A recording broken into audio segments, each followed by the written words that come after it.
Hello, everyone, and welcome back to Nightmare Narratives. I can picture some of you already in bed, maybe some of you just getting home from work. Wherever you are, whatever time it is, I'm glad you're here. If this helps you relax or sleep, please like and subscribe. It means a lot. Now let's get you comfortable, and I'll tell you tonight's story.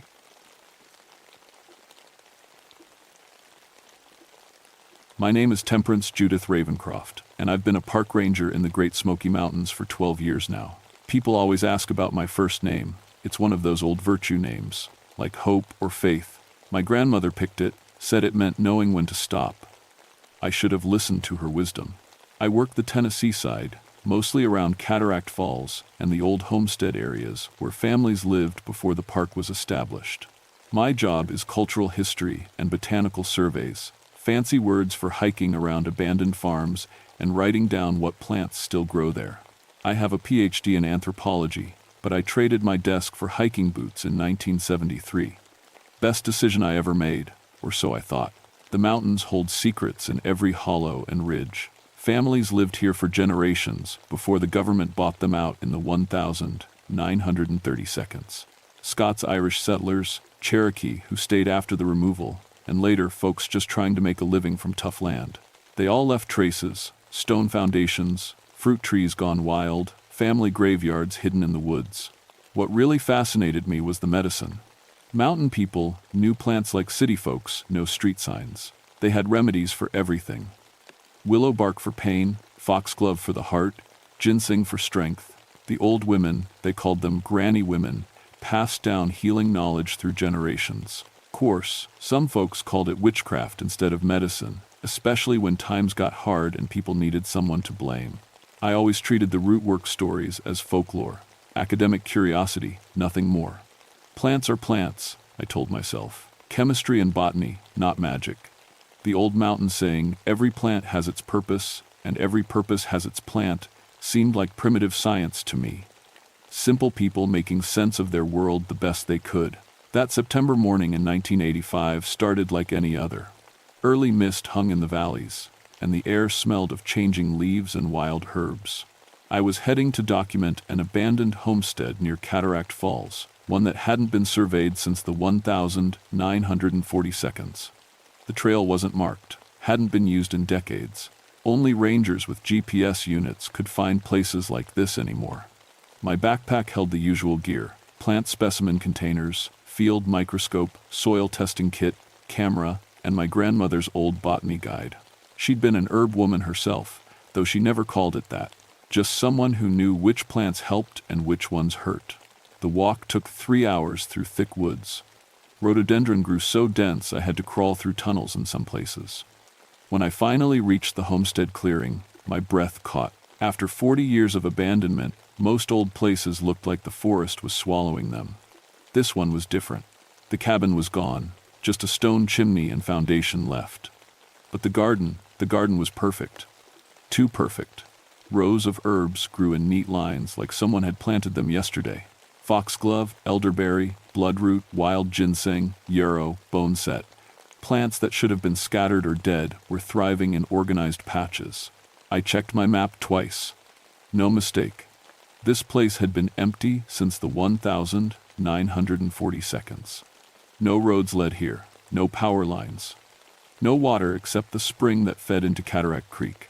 Yet someone, or something, was maintaining a garden that required daily care. The wrongness of it made my skin crawl, but I had a job to do. I started with photographs, documenting each plant species and their unnatural arrangement. That's when I noticed my camera acting up. The lens would focus fine on trees and rocks, but every time I pointed it at the herb garden, it went fuzzy. The photos came out blurred, like something was moving too fast to capture. I tried to tell myself it was equipment failure, but the feeling in that place was getting stronger. Too quiet. Forest sounds, birds, insects, wind through leaves, all muffled like the world was holding its breath. The herbs smelled too strong, overwhelming my nose with scents that shouldn't mix. Mint and mugwort, sage and Solomon's seal, creating combinations that made my head swim. Still, I collected specimens, small samples from each plant, careful to take only what I needed. That's what the protocol said. and I'd been following protocols for 12 years without problems. I labeled each container, noted GPS coordinates, tested soil pH levels, everything scientific and proper. But when I reached for a sprig of what looked like white sage, something felt wrong. The plant was warm, like it had fever. The leaves moved against my fingers even though no wind stirred them. For just a moment, I could have sworn I heard humming, an old woman's voice singing some wordless tune. I jerked my hand back, and the sound stopped. Just forest silence again, thick and waiting. That's when I saw the grave. The grave sat at the edge of the herb garden, hidden by a massive elderberry bush until I moved around to get a better camera angle. Fresh dirt. Someone had been digging here recently, but the headstone was older than anything I'd seen in these mountains. The carved letters were worn but readable. Opal whitethorn, root woman, 1,789 to 1,847. They called it witchcraft. My hands shook as I photographed the marker. Root woman. That was what mountain people called their healers. But this grave was wrong in every way that mattered. First, it wasn't in any official cemetery. Second, the burial permit database had no record of recent activity in this area. Third, that fresh dirt meant someone had been here within days, maybe hours. I knelt and touched the soil, still soft, still rich with the smell of turned earth. Whatever had happened here was recent enough that morning dew hadn't hardened the surface. But who could have reached this place? The trail I'd followed was overgrown and unmarked. It would take GPS coordinates and serious hiking skills just to find this clearing. The wrongness was getting stronger. Plants around the grave moved without wind, like they were breathing. The elderberry bush had berries and blossoms at the same time, which was impossible. Spring flowers don't bloom during autumn harvest. The seasons don't mix like that in nature. I should have left then. Every instinct I had was screaming to pack up and get out. But I'm a scientist, and scientists need evidence. I needed to understand what was happening here, needed to document it properly. My job was to preserve mountain history, and this place was definitely part of that history. I started collecting soil samples near the grave. That's when I found the first personal item. A carved bone button, old-fashioned but clean as if someone had polished it yesterday. Then a piece of brown pottery, handmade with the kind of glazing they used in the 1800s. These things should have been buried deep or rotted away, not sitting on top of fresh dirt. My specimen bags started developing holes. Small tears that hadn't been there when I packed them. The holes appeared while I watched, like invisible teeth were chewing through the plastic. I lost 3 plant samples before I switched to glass containers. That's when I heard the humming again. This time it was clearer, definitely a woman's voice singing something that sounded like a lullaby. The melody was old, older than any song I knew, with words in a language that might have been Cherokee mixed with Scots. It came from everywhere and nowhere, like the plants themselves were singing. I stood up fast and called out, "Hello? Is someone there?" The singing stopped. Forest silence pressed down like a weight. But I could feel eyes watching me, studying me. Something that knew I didn't belong here. Something that was deciding what to do about it. I backed toward my equipment, trying to look calm, while my heart hammered against my ribs. That's when I saw her. Just for a second, at the edge of the clearing where the woods got thick. An old woman in clothes that looked like they were woven from plant fibers. Her hair was white as bone-set flowers, and her hands were stained green, like she'd been working with herbs for so long the plants had claimed her. She watched me for maybe 3 seconds, then melted back into the forest like mist. But those eyes, deep and green as old forest pools, burned into my memory. Eyes that had seen generations pass. Eyes that knew secrets the modern world had forgotten. I packed up fast, hands shaking so bad I could barely seal the specimen containers. The few samples I'd managed to collect went into my backpack along with the camera and soil testing kit. I needed to get back to the ranger station, needed to research this place properly, needed to talk to someone who might understand what I'd found. The hike back took forever. Every shadow looked like the old woman. Every rustling leaf sounded like footsteps. The forest felt like it was following me, watching me leave with its treasures. Twice I heard that humming behind me, always just out of sight. By the time I reached my truck, the sun was setting and my nerves were shot. I drove straight to the ranger station and called William Hartley, the park historian. If anyone could make sense of what I'd found, it would be Bill. He'd been studying mountain families and their traditions for 20 years. Bill, I need you to look up a name for me. Opal Whitethorn, died 1847. Called herself a root woman. Whitethorn, that rings a bell. Give me an hour with the archives. While I waited, I tried to examine my plant specimens under the lab microscope, but every sample had changed. The white sage was black as charcoal.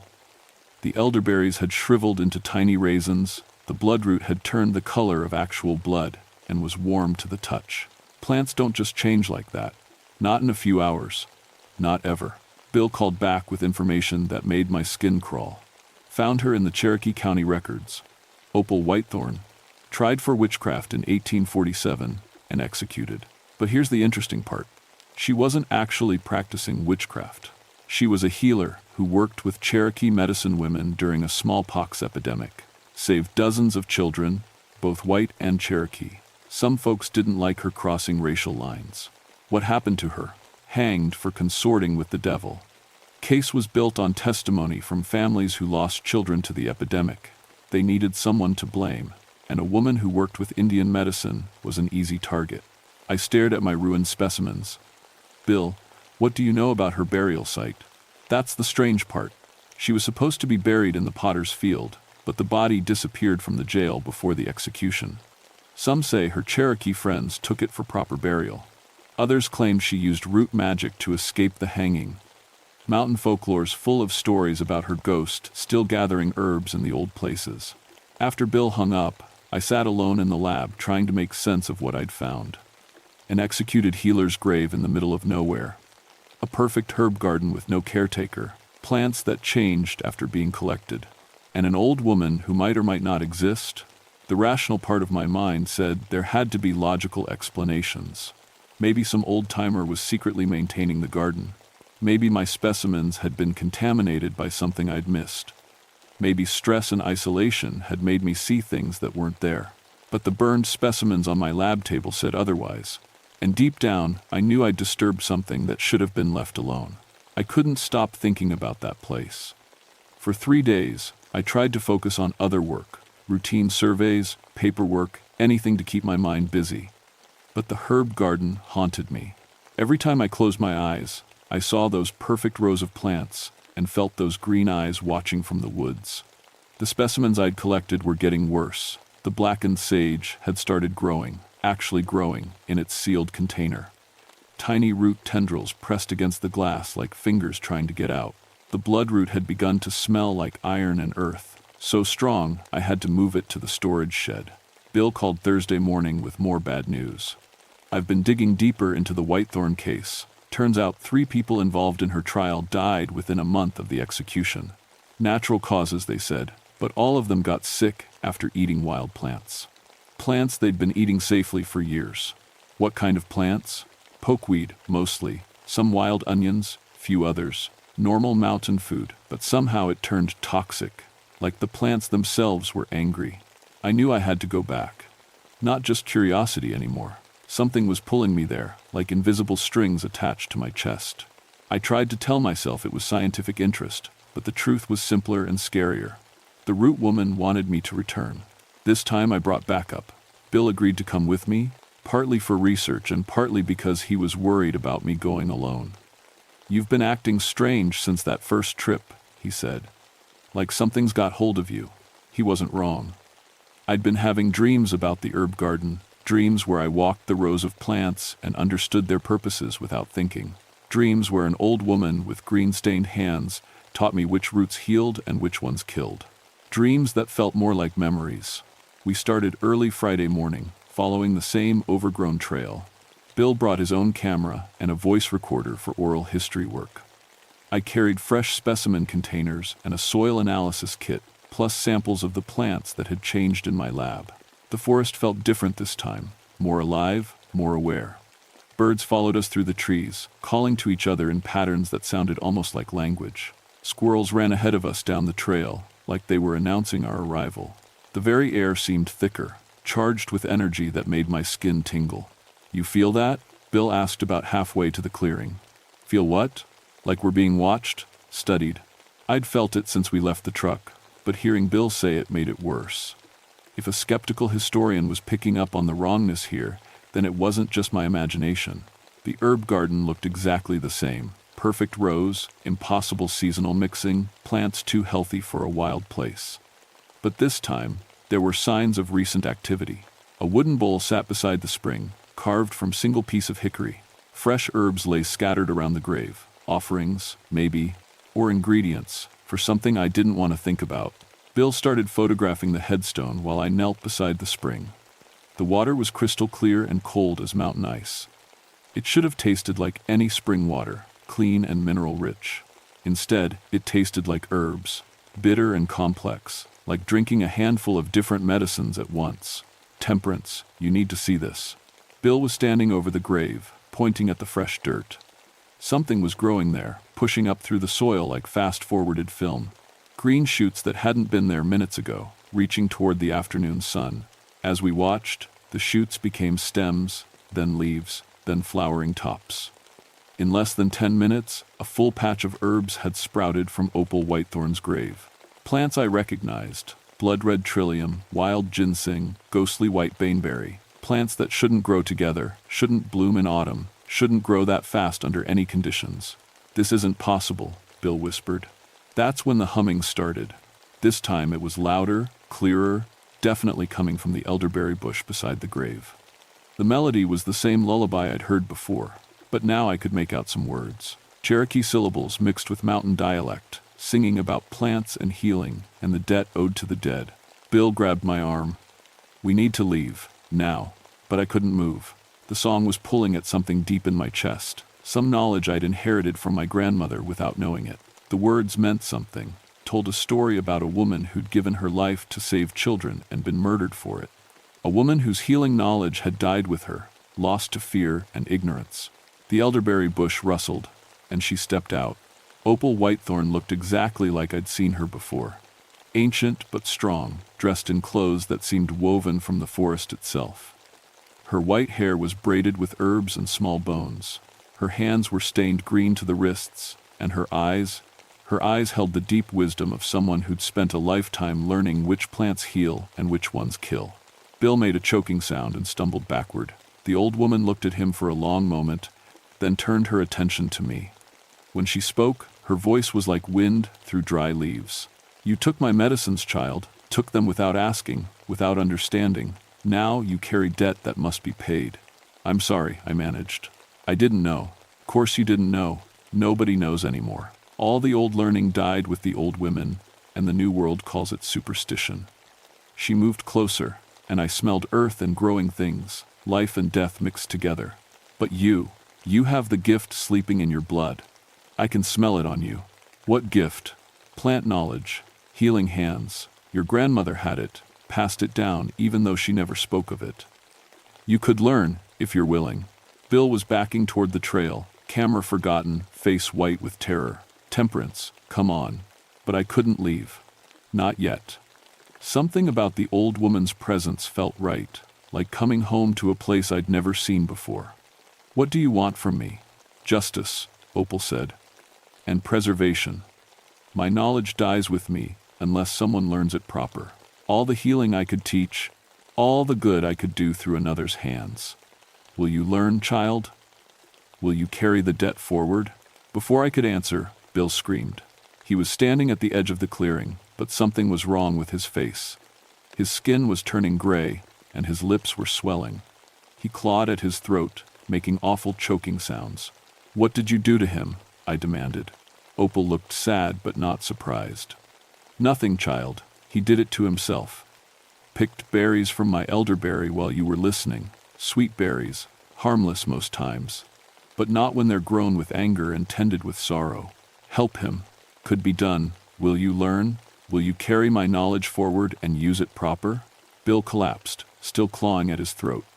Foam bubbled from his mouth, and his eyes rolled back until only whites showed. I could save him. I knew Opal could save him, but only if I agreed to something I didn't understand. "Yes," I said. "I'll learn. Just help him." Opal nodded and moved to where Bill was convulsing. She knelt beside him and placed one green-stained hand on his forehead. Her lips moved in silent words, and gradually his breathing eased. The gray color faded from his skin, and the swelling went down. "He'll live," she said, "but he won't remember. Men like him, they can't hold the knowing. It would break their minds." When Bill opened his eyes, confusion replaced terror. "What happened? Why am I on the ground?" "You tripped," I lied. "Hit your head on a rock." As we helped him to his feet, Opal faded back into the forest like smoke. But her voice followed us as we left the clearing. "Come back when the moon is dark, child. Come alone. Your learning begins then." I returned 3 nights later when the moon was just a sliver in the sky. Bill didn't remember anything after arriving at the clearing, and I didn't tell him the truth. How could I explain that I'd made a deal with a ghost to save his life? How could I make him understand that some debts can only be paid in knowledge? The forest at night was completely different. Sounds that should have been threatening, owl calls, branch snaps, rustling leaves, felt welcoming instead, like the woods were guiding me home. Fireflies blinked between the trees, but their light was wrong. Too blue, too steady, arranged in patterns that spelled out directions I somehow understood. Opal was waiting in the herb garden, sitting cross-legged beside her grave. The plants around her glowed with soft silver light, and I could see every leaf and flower clearly despite the darkness. She'd laid out herbs on a piece of deerskin, dried roots, powdered bark, leaves that still looked fresh, though some had been picked generations ago. "Sit, child," she said. "Your real education begins now." I sat across from her, and she began to teach. Not with words at first, but by placing my hands on different plants and letting their purpose flow into me. Willow bark for pain, but only when harvested under a waning moon. Wild ginger for nausea, but the root had to be thanked before taking. Each plant had not just chemical properties, but spirit, personality, will of its own. "The new learning treats plants like they're dead things," Opal said. "Cut them up, boil them down, make pills from their pieces. But plants are living beings with their own medicine spirits. You work with them, not against them." She showed me how to listen to what plants needed, how to ask permission before harvesting, how to give back to the earth what you took from it. My grandmother's old knowledge came flooding back, memories I didn't know I had, passed down through blood and bone. "Why me?" I asked. "Because you disturbed my rest, and because you have the gift. But mostly because the old knowledge is dying. Mountain women used to pass healing traditions mother to daughter for generations. Now they're all gone, and their wisdom is buried with them. What happened to you?" "Really?" Opal's face grew hard. "Smallpox came to the Cherokee children in the summer of 1847. White doctors wouldn't treat them, said it was God's will that the Indian children die. So, I worked with the Cherokee medicine women, sharing plant knowledge, saving who we could." She picked up a piece of white root, turned it over in her stained fingers. "Saved 43 children that summer, 43 little ones who would have died without the old medicine. But some white folks didn't like seeing their children saved by Indian witch magic. Called me devil's servant, said I was poisoning good Christian souls. But you were helping. Didn't matter. Fear makes people stupid, and stupid people need someone to blame. They tried me for witchcraft, but I wasn't going to hang for doing good. Cherokee friends helped me fake my death and escape to the mountains. Lived here another 30 years, teaching anyone willing to learn. Then how are you?" "I died natural in 1877, and the plants brought me back. Not alive, exactly, but not gone either. The medicine spirits needed someone to guard the old knowledge, keep it safe until the right person came along." The teaching continued through the night. Opal showed me which mushrooms could cure infection and which ones caused visions. She taught me to read illnesses in the smell of someone's breath, to feel broken bones through my palms, to mix poultices that would draw poison from wounds. But with every lesson came a warning. This knowledge can heal or harm, child. Same plant that saves a life can take one if used wrong. That's why the old women were so careful about who they taught. "What about Bill? Why did the berries poison him?" "Your friend mocked the old ways, called them primitive superstitions while standing on my grave. The plants don't forgive insults like that." Her eyes grew sad. "I saved him because you asked, but he'll never understand. Men like him think they can take whatever they want from the earth without consequence." As dawn approached, I felt the weight of what I was learning. This wasn't just botany or folk medicine. It was a complete way of seeing the world. Plants weren't resources to be harvested, but partners to work with. Healing wasn't about fighting disease, but restoring balance. And knowledge came with responsibility that never ended. Last lesson, child, Opal said as the sky began to lighten. The most important one. She picked up a handful of soil from her grave and pressed it into my palms. The dirt was warm, almost alive, and I felt power flowing through it. Plant spirits, earth energy, the accumulated wisdom of generations of healers. This is how you'll know true healing from false. Hold the earth while you work, and it will tell you what's needed. But remember, every time you use this gift, you take on part of the patient's pain. Heal too much without rest, and it will break you. The soil dissolved into my skin, leaving my palms stained green like hers. I could feel the change happening, my senses sharpening, plant knowledge awakening, the forest coming alive around me in ways I'd never imagined. The debt is paid, Opal said. You have my knowledge now, and the responsibility that comes with it. Use it well, child. The plants are watching. As the first rays of sunlight touched the clearing, she began to fade. Will I see you again? When your time comes to pass the knowledge on, I'll be here. Until then, the plants will guide you. She was gone, leaving only the herb garden and the weight of centuries pressing down on my newly awakened understanding. That was 40 years ago, and I've carried Opal's knowledge every day since. I never left the mountains, though my job changed from documenting the past to preserving the living traditions. I found the last old mountain women, the ones who still remembered pieces of plant lore their grandmothers taught them, and convinced them to share what they knew. Bill never remembered what really happened that day. As far as he knows, he had an allergic reaction to something, and I got him medical help. He wrote his reports about the Whitethorn case, filed them in the archives, and moved on to other historical mysteries.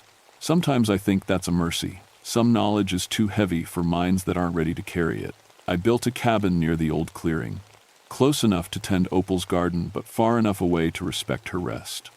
The Park Service thinks I'm just an eccentric old ranger who likes her solitude. They don't know about the people who come to me in the deep woods. Hikers with infections that won't heal, locals with ailments that doctors can't cure, sometimes even doctors themselves when modern medicine reaches its limits. I've trained 6 women over the years, mountain women mostly, with grandmother knowledge sleeping in their blood. I taught them the same way Opal taught me, hands in the soil, listening to plant spirits, understanding that healing is about balance, not conquest. 5 of them are scattered through Appalachia now, keeping the old knowledge alive in their own communities. The 6th is my granddaughter Sarah, who just finished her botany degree and thinks she knows everything about plants. She'll learn, just like I did. The gift skips generations sometimes, but it always comes back. Blood calls to blood, and the plants are patient teachers. Opal's garden still blooms every season, tended by hands that aren't quite alive but aren't quite dead either. Occasionally, I glimpse her working among the herbs, always at dawn or dusk, always fading when I try to look directly. She keeps her promise to watch over the knowledge and guide those who use it properly. The forest has forgiven me for that first disturbed collection, but I've never forgotten the lesson.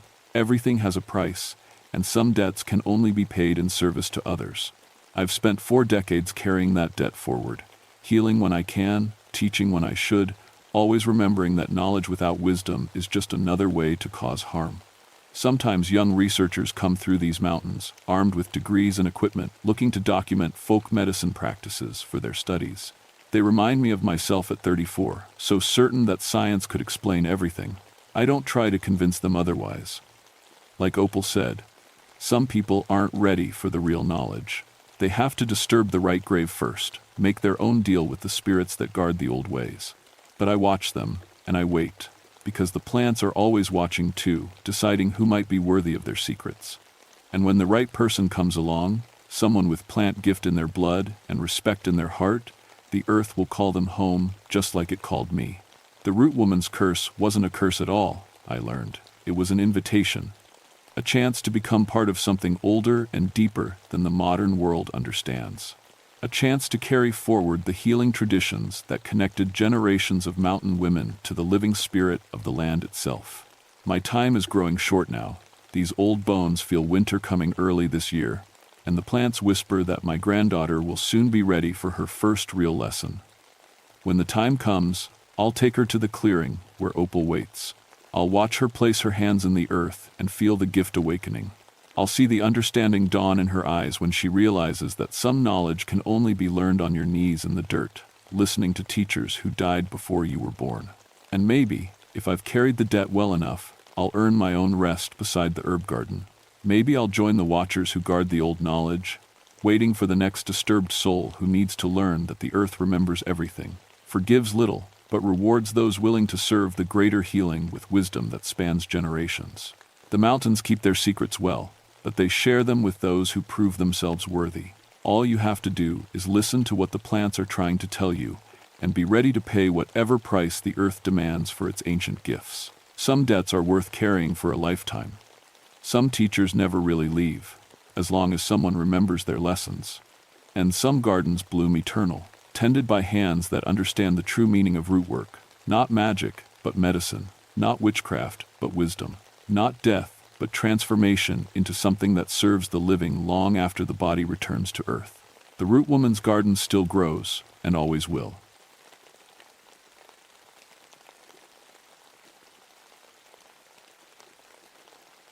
My name is Josiah Ezekiel Mountainspire, and I've been a park ranger in these Blue Ridge Mountains for 19 years. I know every trail, every cave, and every holler from here to the Tennessee line. My granddaddy walked these ridges, and his daddy before him. The mountains are in my blood. I work the George Washington National Forest, mostly around Copper Ridge Wilderness. It's rough country, steep rocks, thick woods, and old mines that go back more than 100 years. Most folks stay on the marked trails, but I go everywhere. Cave rescues, lost hikers, medical emergencies. If someone gets in trouble in the backcountry, they call me. The locals have always told stories about these mountains. My grandmother used to sit on her porch and talk about spirits in the hollers, about voices that called your name when nobody was there. She had a special fear of something she called the hollerin woman, a ghost who lived in the old copper mines and stole children away. I never believed those tales. Not until October of 1981. That's when 3 kids from Richmond went missing during a school field trip. It was peak fall season, the leaves burning red and gold on every ridge. The teachers had brought 30 kids to see the old mining area. Educational stuff. How people used to dig copper from these mountains. The hard life miners lived. The kids were excited, running around, taking pictures. Then Tommy Sullivan, age 8, just vanished. His teacher noticed first. One minute Tommy was looking at an old minecart. Next minute he was gone. They searched for an hour before calling us. Then 9-year-old Sarah Chen disappeared, while the adults were looking for Tommy. Finally, little Beth Morgan, only 7 years old, went missing too. 3 children, gone without a trace. I got the call at 4 p.m. on a Friday. October, weather in the mountains can turn deadly fast, and we had frost warnings coming. Kids that age wouldn't last one night outside if the temperature dropped. I grabbed my gear, rope, first aid kit, my old carbide lamp for cave work, and headed up Copper Ridge. My partner Jake was already there with the search dogs. Parents were crying, teachers were panicking. The whole scene felt wrong from the start. "Any tracks?" I asked Jake. He shook his head. Dogs picked up scent trails, going 3 different directions. Then they just stopped. Like the kids vanished into thin air. I've seen lost kids before. They usually follow water or take the easiest path. But 3 kids disappearing in 3 directions? That made no sense. The worst part was the silence. These mountains are always alive with sound, birds, squirrels, wind through the trees. But that day, everything was quiet, dead quiet. Even my radio crackled with static when it usually worked fine. We set up a search grid as the sun started going down. 20 volunteers, 3 bloodhounds, and me. I've done dozens of these searches. Usually, we find the person within a few hours. Kids especially. They get scared, they cry, they make noise. But not these 3. As darkness fell, we found the first strange thing. All 3 kids' backpacks, sitting in a perfect circle around the entrance to shaft number 7 to one of the deepest mines on Copper Ridge. The backpacks were placed neat and careful, like someone had arranged them special. "Kids didn't do this," Jake said, shining his flashlight on the circle. I had to agree. The arrangement was too perfect, too deliberate. But who else could have done it? We were miles from the nearest road. That's when I heard it for the first time. A sound echoing up from deep in the mine. Low and mournful, like a woman crying for something lost. The sound made my skin crawl and my teeth ache. "You hear that?" I asked Jake. He tilted his head, listening. "Hear what?" But I heard it clear as day. A woman's voice, hollow and broken, calling out from somewhere deep underground. The next morning brought more searchers and more questions. State police, FBI, news crews. Everyone wanted to know how 3 kids could just disappear. I didn't tell them about the crying voice. They'd think I was crazy. But the weirdness kept getting worse. My flashlight died 3 times near the mine entrance, even with fresh batteries. My compass spun like a pinwheel instead of pointing north. The temperature around shaft number 7 was 20 degrees colder than anywhere else on the ridge. Worst of all, the search dogs wouldn't go near the mines. These were trained rescue dogs, used to following scents into caves and rough country. But when I tried to lead them to the mine entrance, they whimpered and backed away. "Something spooked them bad," said their handler, a woman named Carol who'd worked with these dogs for 10 years. "I've never seen them act like this." Around noon, I found the first handprints. They were in the dust just inside shaft number 7. Small handprints, the right size for children. They led deeper into the tunnel, past where my flashlight beam could reach. But here's what made my blood run cold. There were way more than 6 handprints. Dozens of them, maybe hundreds, pressed into the mine floor like kids had been crawling through that tunnel for years. I called Jake over to look. "Jesus," he whispered, "how long have those been there?" I couldn't answer that. The mines had been sealed for safety since 1962. The year I started as a ranger. Nobody should have been in there, especially not children. But I had to follow the prints. Those 3 kids were somewhere in this mountain, and time was running out. I strapped on my helmet, checked my rope, and started into shaft number 7. The tunnel went deeper than I expected. My map showed it should stop after 200 feet, but I walked 300, 400 feet into the mountain. The handprints kept going, leading me down side passages I didn't know existed. That's when I heard her again. The crying woman, closer now. Her voice echoed off the tunnel walls, making it impossible to tell where it was coming from. Sometimes it sounded like she was right behind me. Sometimes it seemed to come from deep below my feet. And then she spoke words I could understand.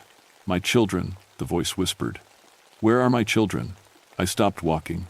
My hands were shaking so bad I could barely hold my flashlight. In 19 years of cave work, I'd never heard anything like this. "Hello?" I called out. "Is someone there? I'm a park ranger. I'm here to help." The crying stopped. For a moment, the tunnel was silent as a grave. Then I heard something that nearly made me run screaming from that mine. My daughter Emma's voice, calling for help. Emma, who had died 3 years ago in a climbing accident on Devil's Backbone Ridge. Emma, who was buried in Springdale Cemetery 50 miles away. Emma, who couldn't possibly be in this mine. "Daddy?" Her voice echoed through the darkness. "Daddy, I'm scared. Please help me." My legs went weak. I had to lean against the tunnel wall to keep from falling. It was her voice, exactly as I remembered it. Same tone, same accent, same little girl fear when she was truly frightened. "Emma?" I whispered. "I'm lost, Daddy. It's so dark here. Please come find me." I wanted to run toward that voice. Every father's instinct screamed at me to find my little girl, but the rational part of my mind knew this was impossible. Emma was dead. I'd carried her broken body off that mountain myself. This was something else, something that knew about my daughter and was using her voice to get me deeper into the mine. I backed away, keeping my flashlight pointed ahead of me. But as I retreated, I heard more voices. Tommy Sullivan calling for his mother, Sarah Chen asking for help, little Beth Morgan crying for someone to find her. The voices of the missing children, echoing from deeper in the mine. But underneath their cries, I heard something else. That woman's voice again, no longer crying. Now she was humming, a lullaby my own grandmother used to sing. "Rock-a-bye baby," in the treetop. I ran. I'm not ashamed to admit it. I ran through that tunnel like the devil himself was chasing me, not stopping until I burst out into daylight. Jake was waiting by the entrance. "Did you find anything?" he asked. I couldn't tell him what I'd heard. He'd think I was having a breakdown.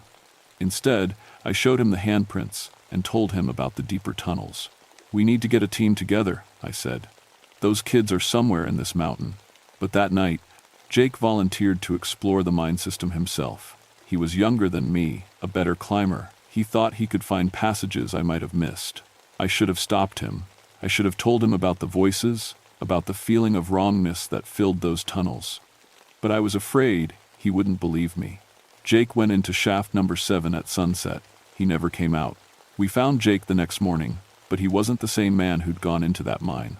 He was sitting just inside the tunnel entrance, staring at nothing. His hair had gone completely white overnight. His face was aged and lined like he'd lived 30 years in one night. When we tried to talk to him, he just whispered the same thing over and over. "She showed me her children. She showed me all her children." In his hand, he clutched a photograph. But it wasn't a picture from his wallet or his gear. It was an old daguerreotype, the kind they took in the 1800s. It showed 5 children, 3 boys and 2 girls, standing in front of a mine entrance. At the bottom, someone had written, "The Morgan Children, 1847. Jake wouldn't let go of that picture. When the ambulance took him away, he was still whispering about children in the dark. That's when I knew I was dealing with something beyond lost kids and underground tunnels. This was about the stories my grandmother used to tell, about the hollerin woman who lived in the copper mines. I went to the county library and looked up everything I could find about Copper Ridge. The mining records went back to 1838, when Irish immigrants first dug shafts into the mountain. The copper ore was rich, but the work was dangerous. Cave-ins were common, men died regularly. But it was the entry from October 1847 that made my blood run cold. Mine collapse in shaft, number 7, claimed 6 lives today. Among the dead was Sally Morgantown, age 34, who was searching the tunnels for her 5 missing children. The children, Patrick, 12, Michael, 10, Bridget, 8, Sean, 6, and little Mary, 4, had disappeared into the mine 3 days prior. Mrs. Morgantown refused to abandon her search, despite warnings of unstable ceiling supports. The collapse sealed both Sally and her children in the mountain forever. 5 children. The same 5 faces in Jake's photograph.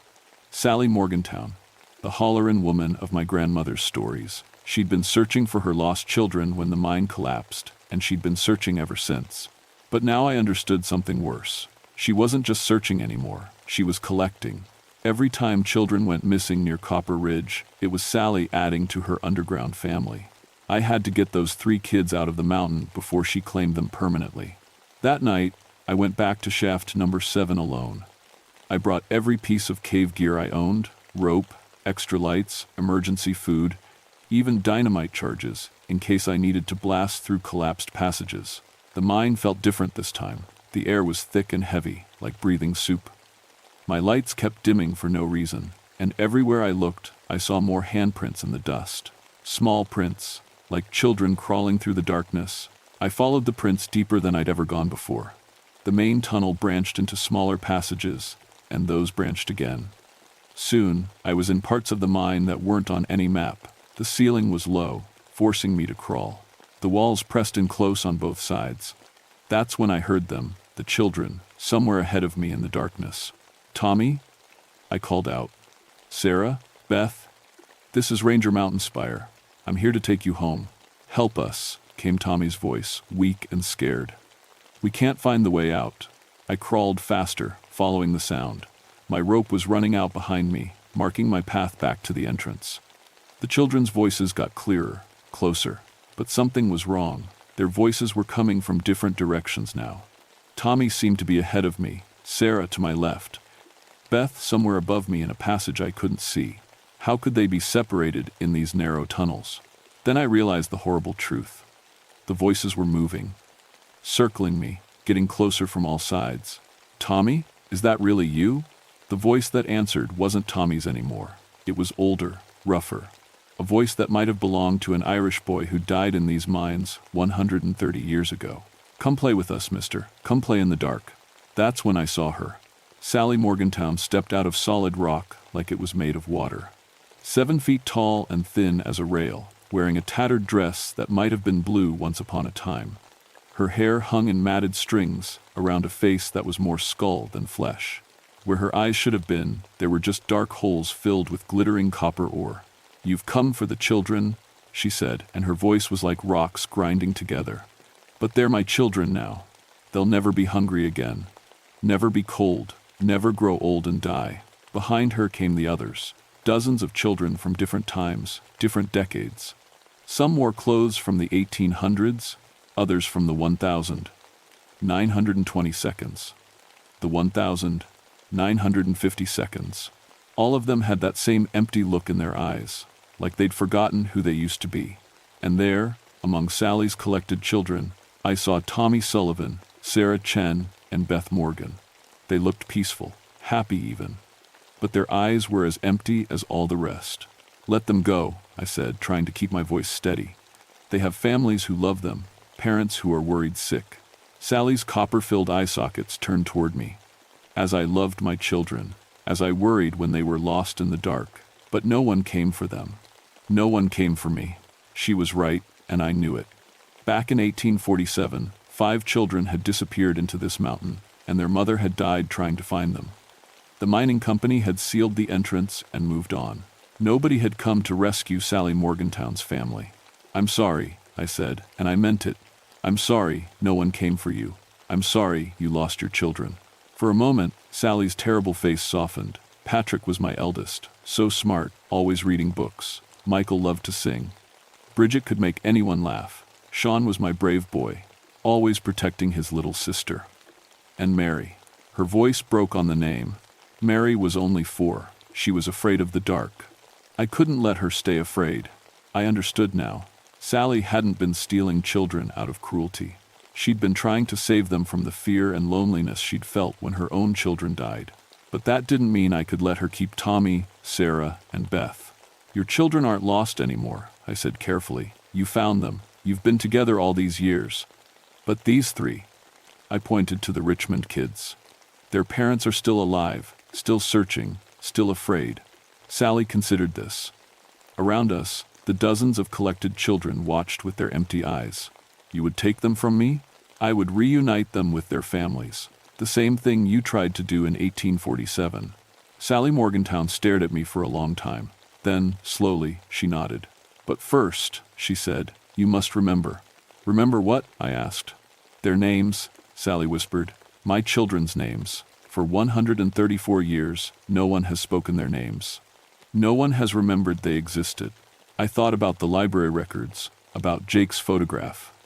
Patrick, Michael, Bridget, Sean, and Mary. "Patrick Michael Morgantown," Sally corrected me. "Michael Sean Morgantown, Bridget Mary Morgantown. Sean Patrick Morgantown, Mary Bridget Morgantown." She wanted me to remember them as real people, not just names in an old mining report. Children who had lived and laughed and played before the mountain swallowed them. "I'll remember," I promised. "I'll make sure everyone remembers." Sally nodded and stepped aside. The collected children parted like water, creating a path toward Tommy, Sarah, and Beth. But as I moved toward them, something went wrong. The 3 Richmond children looked at me with those same empty eyes as all the rest. When I tried to take Tommy's hand, he pulled away. "We don't want to leave," Sarah said in a flat, emotionless voice. "Mother Sally takes care of us now." My heart sank. I was too late. Sally had already claimed them, made them part of her underground family. "Please," I begged. "Your real parents love you. They're waiting for you." "We had parents," Beth said, "but they let us get lost. Mother Sally would never let us get lost." Sally smiled, showing teeth like broken copper. "You see, they choose to stay. They are my children now." But I knew that wasn't true. These kids weren't choosing anything. They were under some kind of spell, their minds clouded by Sally's supernatural influence. I had one last desperate idea. I pulled out my wallet and showed them pictures. Tommy's school photo that his mother had given me, Sarah's family portrait, Beth's birthday party last year. "Look," I said. "Remember who you really are." For a moment, confusion flickered in their empty eyes. Tommy touched his own face, comparing it to the school photo. Sarah stared at the family portrait, like she was trying to remember something important. That's my mom," Beth whispered, looking at the birthday party picture. Sally let out a shriek that nearly shattered my eardrums. The sound echoed through the tunnels like breaking glass. "No, they are mine. I saved them from the dark." The copper ore in her eye sockets glowed like hot coals. The collected children began to move, surrounding me. Some still wore their burial clothes from decades past. Others looked fresh, like they'd been taken recently. I realized with horror that Sally had been doing this for over a century, taking children who wandered too close to her mountain, adding them to her family of the lost. But seeing those photos had broken her spell over the 3 Richmond kids. They were remembering their real lives, their real families. "We want to go home," Tommy said, his voice getting stronger. Sally screamed again and lunged at us. Her hands had grown into claws, her fingers sharp as mining picks. I grabbed all 3 children and ran. The tunnels had become a maze, passages that had been straight before now twisted and turned. Dead ends appeared where openings should have been. Sally was changing the mine itself, trapping us inside her underground kingdom. Behind us, I could hear her voice echoing through every tunnel at once. "My children, come back to Mother." We ran through narrow passages, stumbling in the darkness. My flashlight beam showed dozens of branching tunnels, all leading deeper into the mountain. I was completely lost. But then I remembered my rope. I'd been letting it out behind me as I went deeper into the mine. If I could find it, I could follow it back to the entrance. There, a glint of yellow rope in my flashlight beam. I grabbed it and started pulling us along its length, the children clinging to my belt. But Sally wasn't done with us yet. The tunnel walls began to shake. Dust and small rocks fell from the ceiling. She was going to collapse the mine, just like in 1847. If she couldn't keep us, she'd make sure we never left. "Hurry," I shouted, pulling the kids faster along the rope. Behind us, Sally's voice followed. "If I cannot have them, no one can. We will all be together in the dark." The shaking got worse. Bigger rocks started falling. I could see light ahead. The tunnel entrance, maybe 100 feet away. 50 feet. 20 feet. A huge chunk of ceiling crashed down right behind us, missing Sarah by inches. 10 feet to safety. That's when the rope snapped. A falling rock had cut through it, just feet from the entrance. We were trapped between Sally's fury and tons of collapsing mountain. "Run!" I yelled, pushing the children toward the light. Tommy made it out. Sarah stumbled, but rolled clear of the tunnel mouth. Beth was right behind her. But as I tried to follow, the entire entrance came down in an avalanche of rock and dirt. I was trapped inside with Sally and her collected children. In the sudden darkness, I heard her laughing. "Now you understand," Sally's voice whispered. "Now you know what it feels like to lose children you love." She was right. I'd saved the 3 Richmond kids, but I'd failed to save all the others. Decades worth of missing children who would stay lost forever in Sally's underground family. But maybe I could do one last thing for them. "Patrick Michael Morgantown," I said into the darkness. Born 1835. He loved to read books. Sally's laughter stopped. "Michael Sean Morgantown," I continued. Born 1837. He loved to sing. "Stop," Sally whispered. But I kept going. Bridget Mary Morgantown, born 1839. She could make anyone laugh. Sean Patrick Morgantown, born 1841. He was brave and protected his sister. Mary Bridget Morgantown, born 1843. She was only 4 years old, and she was afraid of the dark. In the blackness around me, I heard something changing. The collected children were stirring, moving. Their empty eyes were beginning to show emotion again. Confusion, fear, and finally recognition of who they'd been before Sally claimed them. "You loved your children," I told Sally. "But keeping all these others won't bring yours back. Let them go home. Let them rest." For a long moment, the tunnel was silent. Then I heard Sally crying, not the terrible wailing from before, but the quiet sobs of a mother who had finally accepted her loss. "I just missed them so much," she whispered. "I know," I said. "I miss my daughter too, but keeping others won't heal that pain." The darkness around me began to lift, not real light, but something warmer and softer. One by one, the collected children started to fade away, peaceful looks on their faces as they finally found rest. Last to go were Sally's own 5 children. They appeared as they had been in life. Healthy, happy, whole. Patrick and Michael, Bridget and Sean, and little Mary, who was no longer afraid. "Thank you, Mother," Patrick said, taking Sally's hand. "But it's time to come home now." Sally looked at me one last time. The copper ore was gone from her eyes, replaced by the tired but loving gaze of a mother who had carried pain for too long. "Remember them," she said. "Promise me you'll remember all their names." "I promise," I said. Then Sally Morgantown and her children walked into the light together, and they were gone. The rescue team found me 3 days later, barely alive but unharmed. The tunnel entrance had collapsed completely, but somehow I was lying in a natural cave about 50 feet away. A cave that hadn't been there before, according to all the maps. Tommy Sullivan, Sarah Chen, and Beth Morgan were found safe at the same spot. They were hungry and scared, but otherwise fine. When asked where they'd been for 4 days, they all told the same story. A nice lady in an old dress had kept them safe in a warm cave, singing lullabies until the ranger came to take them home. The doctors said they must have been in shock. Trauma sometimes makes people remember things differently than they really happened. But I know what I experienced in that mine. Jake recovered, mostly.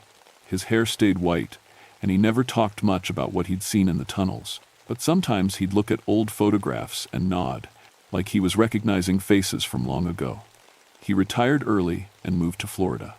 Said the mountains felt too crowded with memories. I stayed on as a ranger. These mountains are still my home, and now I have a job that goes beyond normal park duties. I keep records of everyone who's ever gone missing near Copper Ridge. I research their names, their families, their stories. I make sure they're remembered. In the county library, there's now a memorial plaque that reads, "In memory of the Morgantown family, Patrick, Michael, Bridget, Sean, Mary, and their mother Sally, who were lost in the Copper Ridge mine disaster of October 1847, and in memory of all the others who disappeared in these mountains over the years. They are not forgotten." I put that plaque there myself, with help from the Historical Society. Every year on Halloween, people leave flowers and toys by the old mine entrance, not because I told them to, but because the story spread. People understood that this mountain held pain, and that sometimes the only way to heal old wounds is to acknowledge them. The 3 Richmond children grew up normal and healthy. Tommy became a teacher, Sarah went to medical school, Beth writes children's books. They don't remember much about their time in the mountain, which is probably for the best. But sometimes they send me letters. They all say the same thing, that they still dream about a sad woman singing lullabies, and that in those dreams, she seems peaceful now. I still patrol Copper Ridge regularly. The mines are quiet these days. Birds sing in the trees again. The temperature is normal. My compass points north like it should. But once in a while, usually in October, when the leaves are turning, I'll hear something that makes me stop and listen. Not the terrible wailing of the hollerin woman, but something softer. Children laughing. A mother's voice calling them home for supper.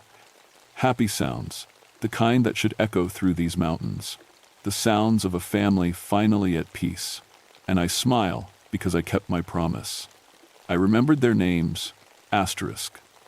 That's my story, and I'm sticking to it. Been 19 years since those 3 kids went missing, and not one child has disappeared from Copper Ridge since then. The mountain feels different now, lighter somehow, like a weight has been lifted, asterisk, asterisk. Some folks say it was just a tragedy with a lucky ending.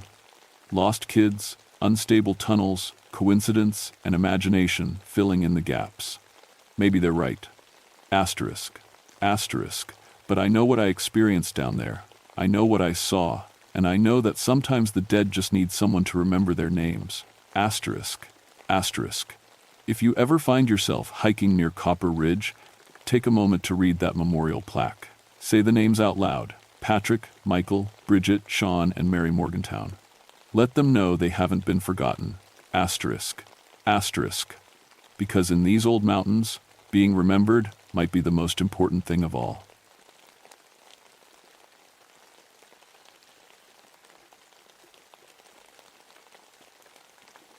My name is Obedia Carter Thornfield, and I've been a park ranger in Daniel Boone National Forest for 15 years.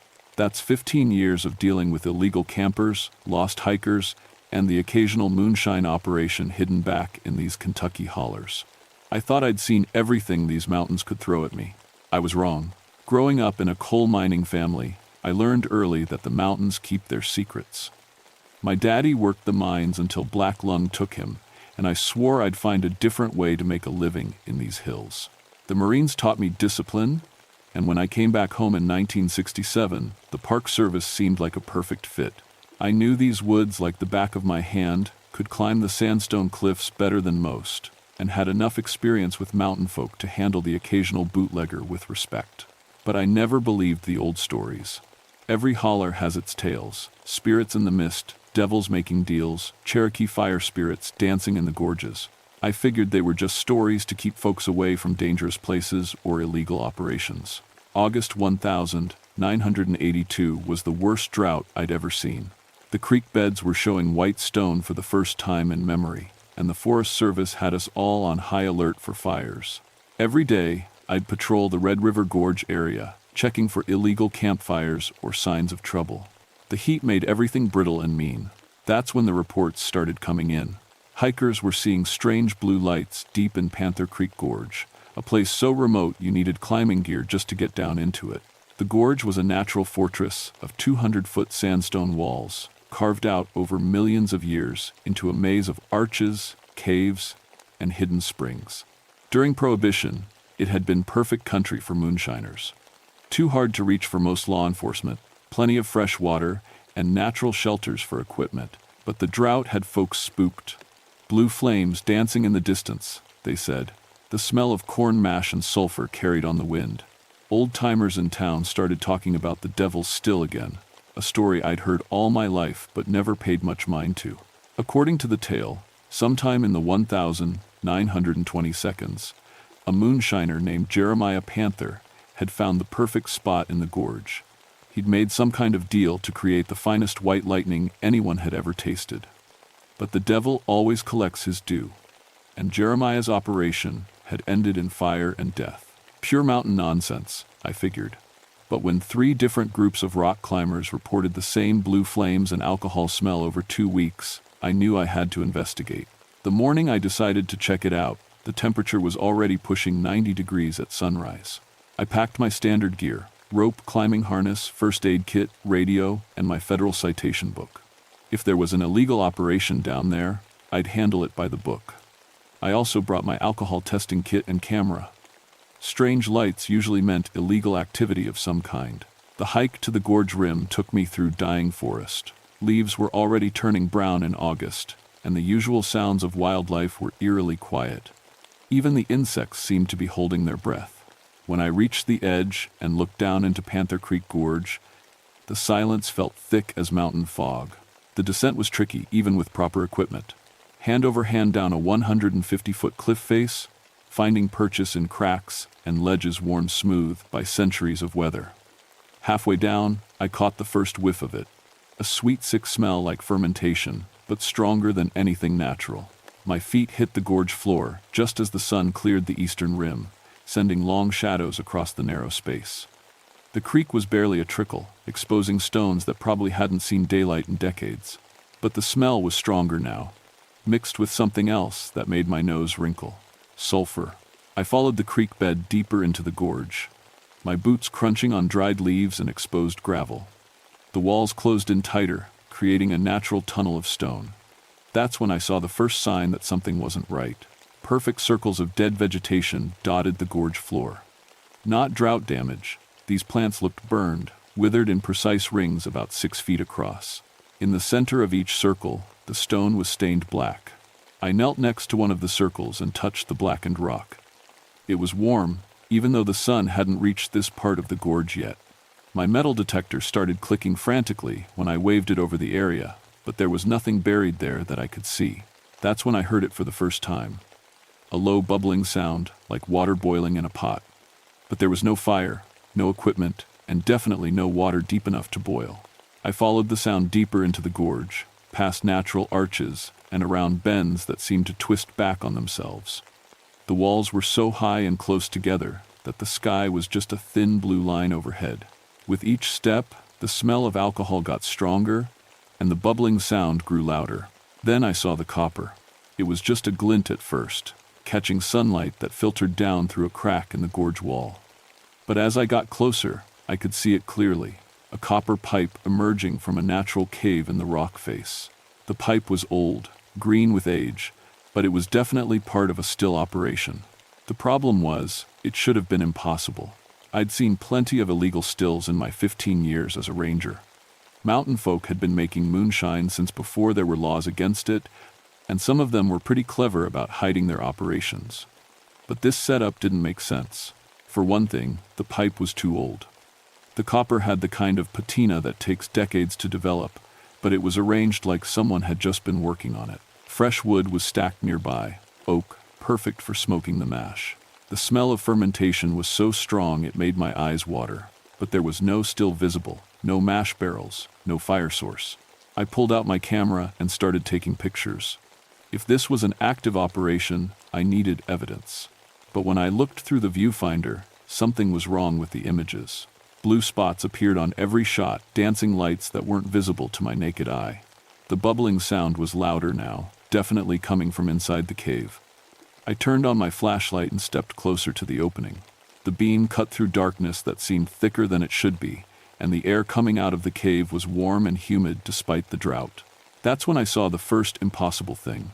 Inside the cave, maybe 20 feet back, blue flames danced over what looked like a complete moonshine operation. Copper coils, mash barrels, even mason jars, lined up like someone was in the middle of a run, but the flames had no source. They just hung in the air above the equipment, casting everything in an eerie blue glow. I'd seen alcohol burn before. It produced a blue flame, but this was different. These flames moved like they were alive, reaching toward me as I approached. The temperature in the cave was at least 20 degrees hotter than outside, and my thermometer couldn't seem to get a steady reading. I should have left right then.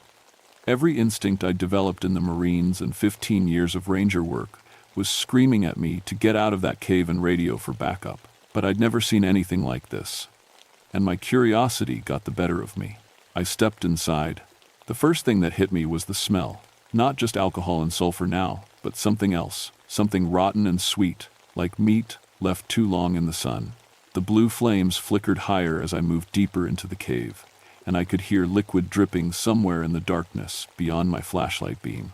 The still was definitely old, 1,920 seconds equipment from the look of it.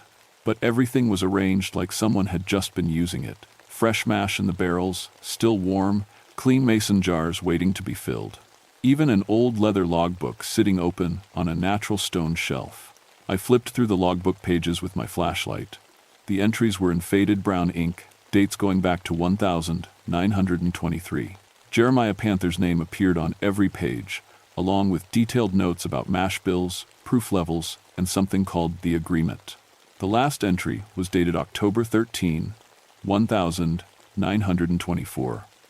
The flames grow stronger each night. Cannot leave the operation. Must tend the fire. The agreement holds. Below that, in different handwriting, someone had added, Jeremiah burned tonight. Found only bones and mason jars. Still operates itself now. A chill ran down my spine despite the heat. I was looking at historical documents, evidence of what had really happened to the legendary Jeremiah Panther. But that didn't explain the active still, the blue flames, or the warm mash that couldn't possibly be there. I reached out to touch one of the copper coils, wanting to confirm it was real. The metal was hot enough to burn, and the moment my skin made contact, the blue flames roared higher. The bubbling sound became a violent boiling, and through the noise, I heard something else. Humming. Someone was humming an old mountain tune, barely audible under the sound of boiling mash. The melody was sad and slow, like a funeral hymn. I spun around, searching the cave with my flashlight, but I was alone. That's when I noticed the shadows. Even with the blue flames dancing all around the cave, my flashlight beam created normal shadows on the walls. But there was one shadow that didn't match anything in the room. The silhouette of a man bent over the still, tending the fire that wasn't there. I moved my light around, trying to find what was casting the shadow. Nothing, but the shadow kept moving, going through the motions of checking the mash, adjusting copper pipes, filling mason jars that I couldn't see. The humming got louder. I backed toward the cave entrance, my heart pounding so hard I could hear it over the boiling mash.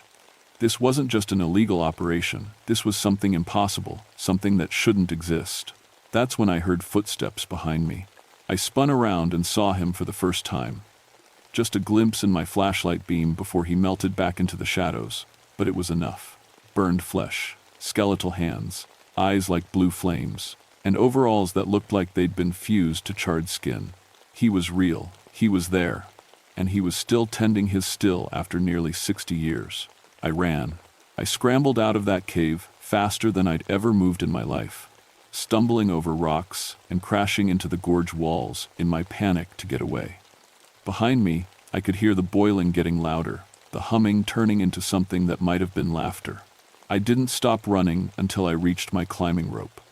My hands were shaking so bad it took 3 tries to get my harness secured. As I climbed up that cliff face, I could smell sulfur and alcohol rising from the gorge below. When I reached the rim and looked back down, the entire bottom of the gorge was glowing with blue light. I radioed for backup. Fire Inspector Murphy arrived the next morning with a truck full of equipment and a skeptical expression. Sean Murphy was a good man, 20 years, fighting fires in coal country, and he'd seen plenty of illegal operations that had gotten out of hand. When I tried to explain what I'd found, he listened politely, but I could see the doubt in his eyes. Blue flames without a fuel source, he said, checking his gear. Temperature spikes in a drought. Obadiah, you sure you didn't just find an operation that was burning off alcohol vapors? I couldn't blame him for not believing me. If someone had told me the same story a week ago, I'd have figured they'd been sampling the product themselves.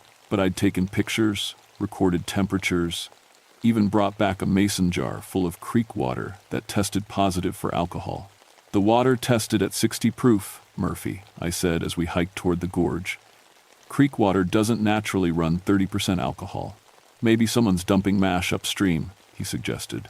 But I could tell he was getting curious despite himself.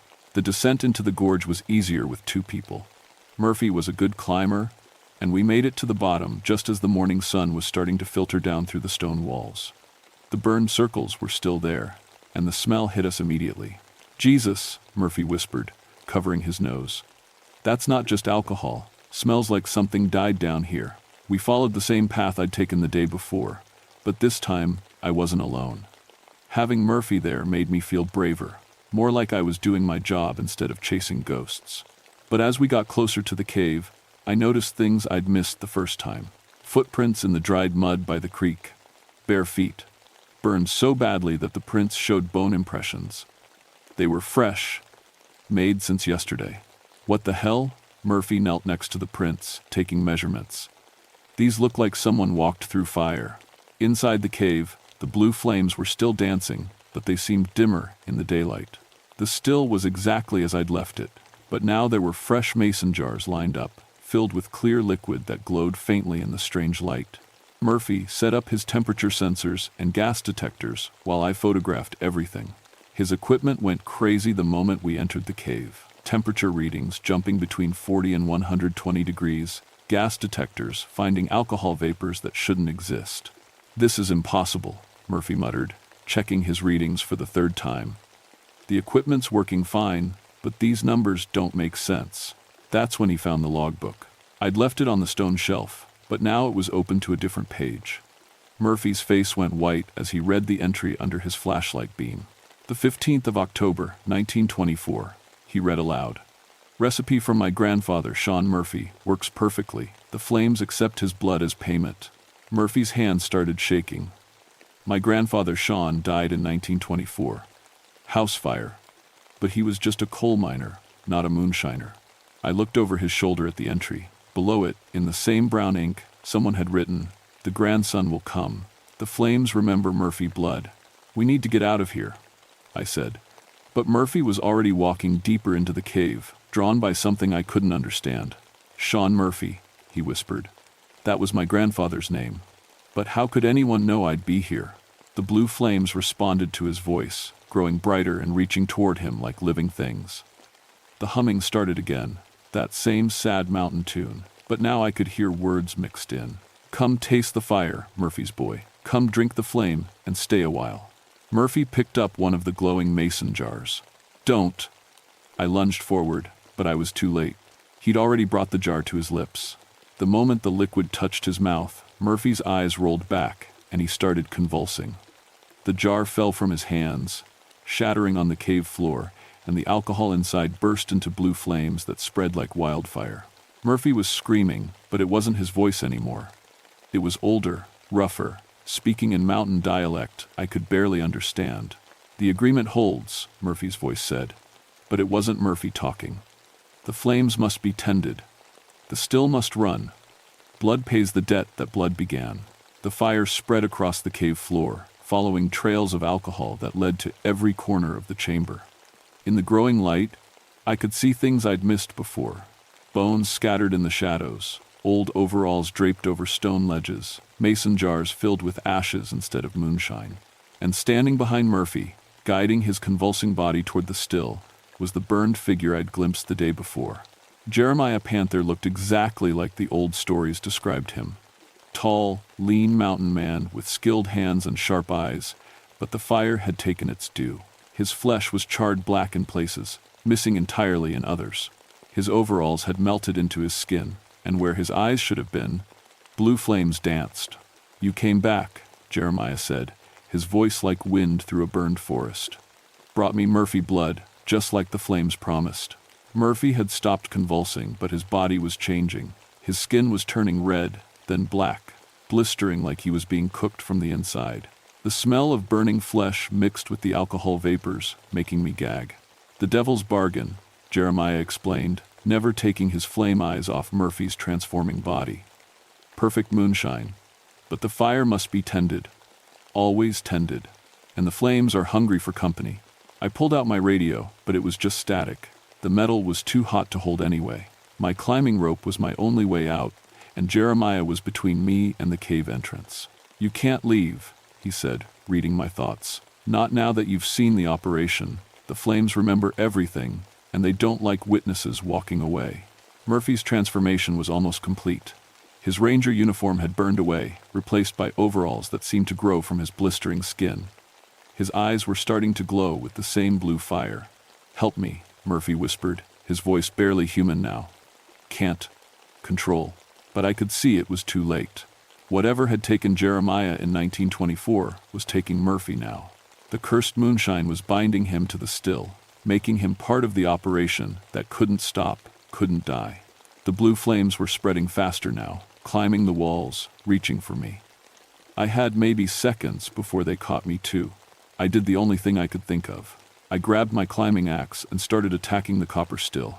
The moment my axe hit the copper coils, Jeremiah screamed like a wounded animal. The blue flames roared higher, and the temperature in the cave spiked to unbearable levels. But I kept swinging, because I finally understood what was happening. The still wasn't just equipment, it was the anchor for whatever supernatural contract Jeremiah had made. As long as it kept operating, he was trapped here, bound to tend the flames forever. And now Murphy was being pulled into the same hell. "You don't understand." Jeremiah lunged at me, his burned hands reaching for my throat. "Break the still and the debt transfers. Someone has to tend the flames." I dodged his grab and swung the axe again, this time at the main copper pipe. The metal was so hot it nearly melted the axe head, but I managed to crack it. Scalding alcohol sprayed out, instantly igniting in the blue flames. Murphy was still changing, but he was fighting it now. "Obadiah," he gasped. "The logbook," says the contract, "needs willing souls." I glanced at the leather book, still open on its stone shelf. In the growing firelight, I could see more entries appearing on the pages, writing itself in brown ink that looked suspiciously like dried blood. "New entry," I read aloud while dodging another swipe from Jeremiah. "The 15th of August 1982. Murphy accepts the flames. Thornfield witnesses the agreement." No, I brought the axe down on the main mash barrel, splitting it open. Fermented corn mash poured out, feeding the fires, but also weakening the still's operation. "I don't accept anything." Jeremiah's screaming got louder, more desperate. "You have to. Someone has to tend the flames. I've been alone for 60 years. The blue fires were consuming everything now. The wooden barrels, the stone walls, even the air itself seemed to be burning. Through the flames, I could see shapes moving, other figures in burned overalls, other souls trapped by the devil's bargain over the decades. Murphy was almost gone. his face barely recognizable, but he managed one more coherent sentence. The spring water. The operation needs the spring. Of course, every still needed a water source, and this one was fed by a natural spring in the back of the cave. If I could block the water flow, maybe I could stop the entire operation. I fought my way through the flames to the back of the cave, where clear water bubbled up from cracks in the stone floor. The spring was small but steady, and it fed into a network of copper pipes that distributed water throughout the still. Jeremiah realized what I was doing and threw himself at me with supernatural strength. His burned hands closed around my throat, and up close I could smell the sulfur that clung to him like cheap cologne. 60 years, he hissed, his blue flame eyes boring into mine. 60 years of tending the fire alone. You're not taking away my only chance for company. I couldn't breathe, couldn't break his grip. The flames were getting closer, and I could feel my own skin starting to blister. But I still had the axe in my hand. With the last of my strength, I drove the pick end of the axe into the stone around the spring, wedging it into a crack. Then I used the leverage to pry at the rock, trying to collapse the spring opening. Jeremiah's grip loosened as he realized what was happening. No, without the water, the flames will consume everything. The contract will spread to the entire forest. But it was too late. The stone cracked, then crumbled, and tons of rock crashed down into the spring. The water flow stopped instantly, and the copper pipes started glowing red-hot as the still ran dry. The blue flames turned white, then yellow, then roared into an inferno that lit up the entire cave like daylight. Jeremiah's scream rose above the roar of the fire. But now it sounded different. Not angry or desperate, but almost relieved.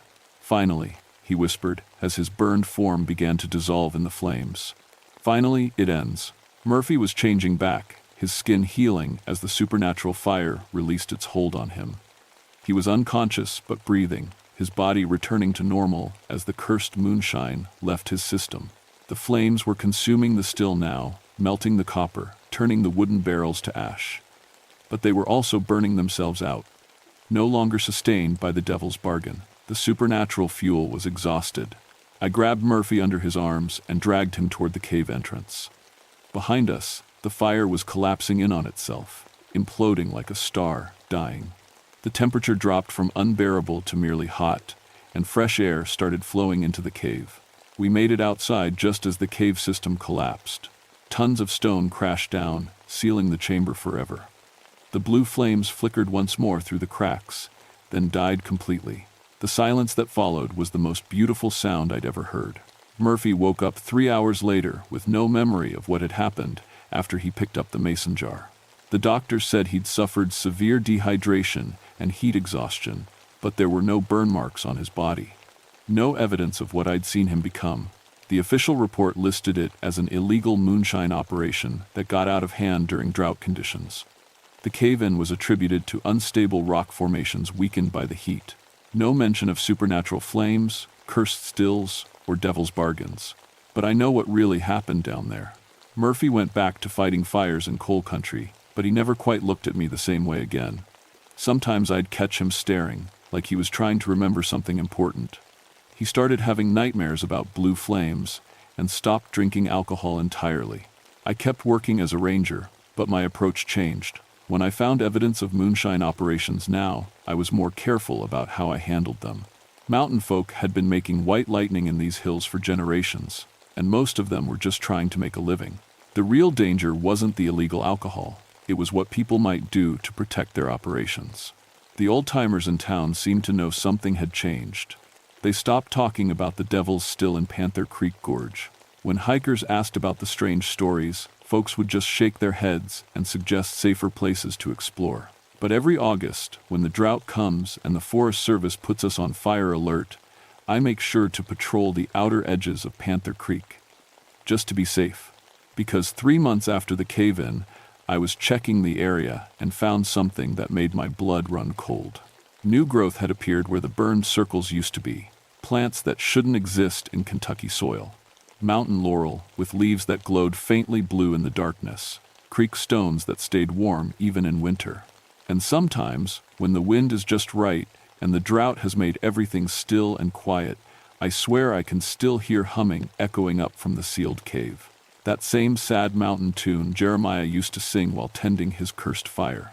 The devil's bargains in these mountains run deeper than copper pipes and corn mash. They run all the way down to the roots of the hills themselves. And sometimes, when one contract ends, the debt just transfers to the land itself, waiting for the next willing soul to pick up a mason jar and make their own deal with whatever dark forces still move through these ancient gorges. I've been a ranger for 15 years, and I've learned to respect both the law and the old stories. Because in these Kentucky mountains, the two aren't as different as you might think. Some places are just cursed, and the best thing you can do is post warning signs and hope folks are smart enough to stay away. But they never are.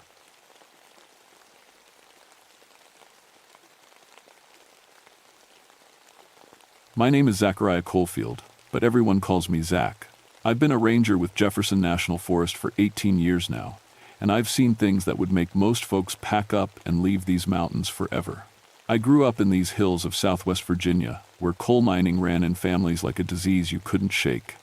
My daddy worked the mines, and his daddy before him.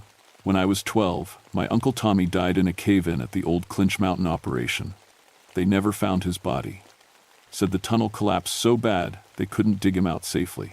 That's when I decided I'd never go underground for coal. Instead, I became a ranger. Figured I'd spend my time above ground, keeping these mountains safe. What I didn't know was that sometimes the mountains don't want to stay safe. My specialty is mine safety and environmental restoration. Sounds fancy, but mostly it means I clean up the mess coal companies leave behind when they pull out. Poisoned streams, unstable ground, tunnels that could swallow a man whole. It's dirty work, but somebody has to do it. The old miners had stories about things that lived in the deep tunnels. They called them Tommy knockers, spirits that would tap on the mine walls to warn of danger. 3 taps meant get out fast.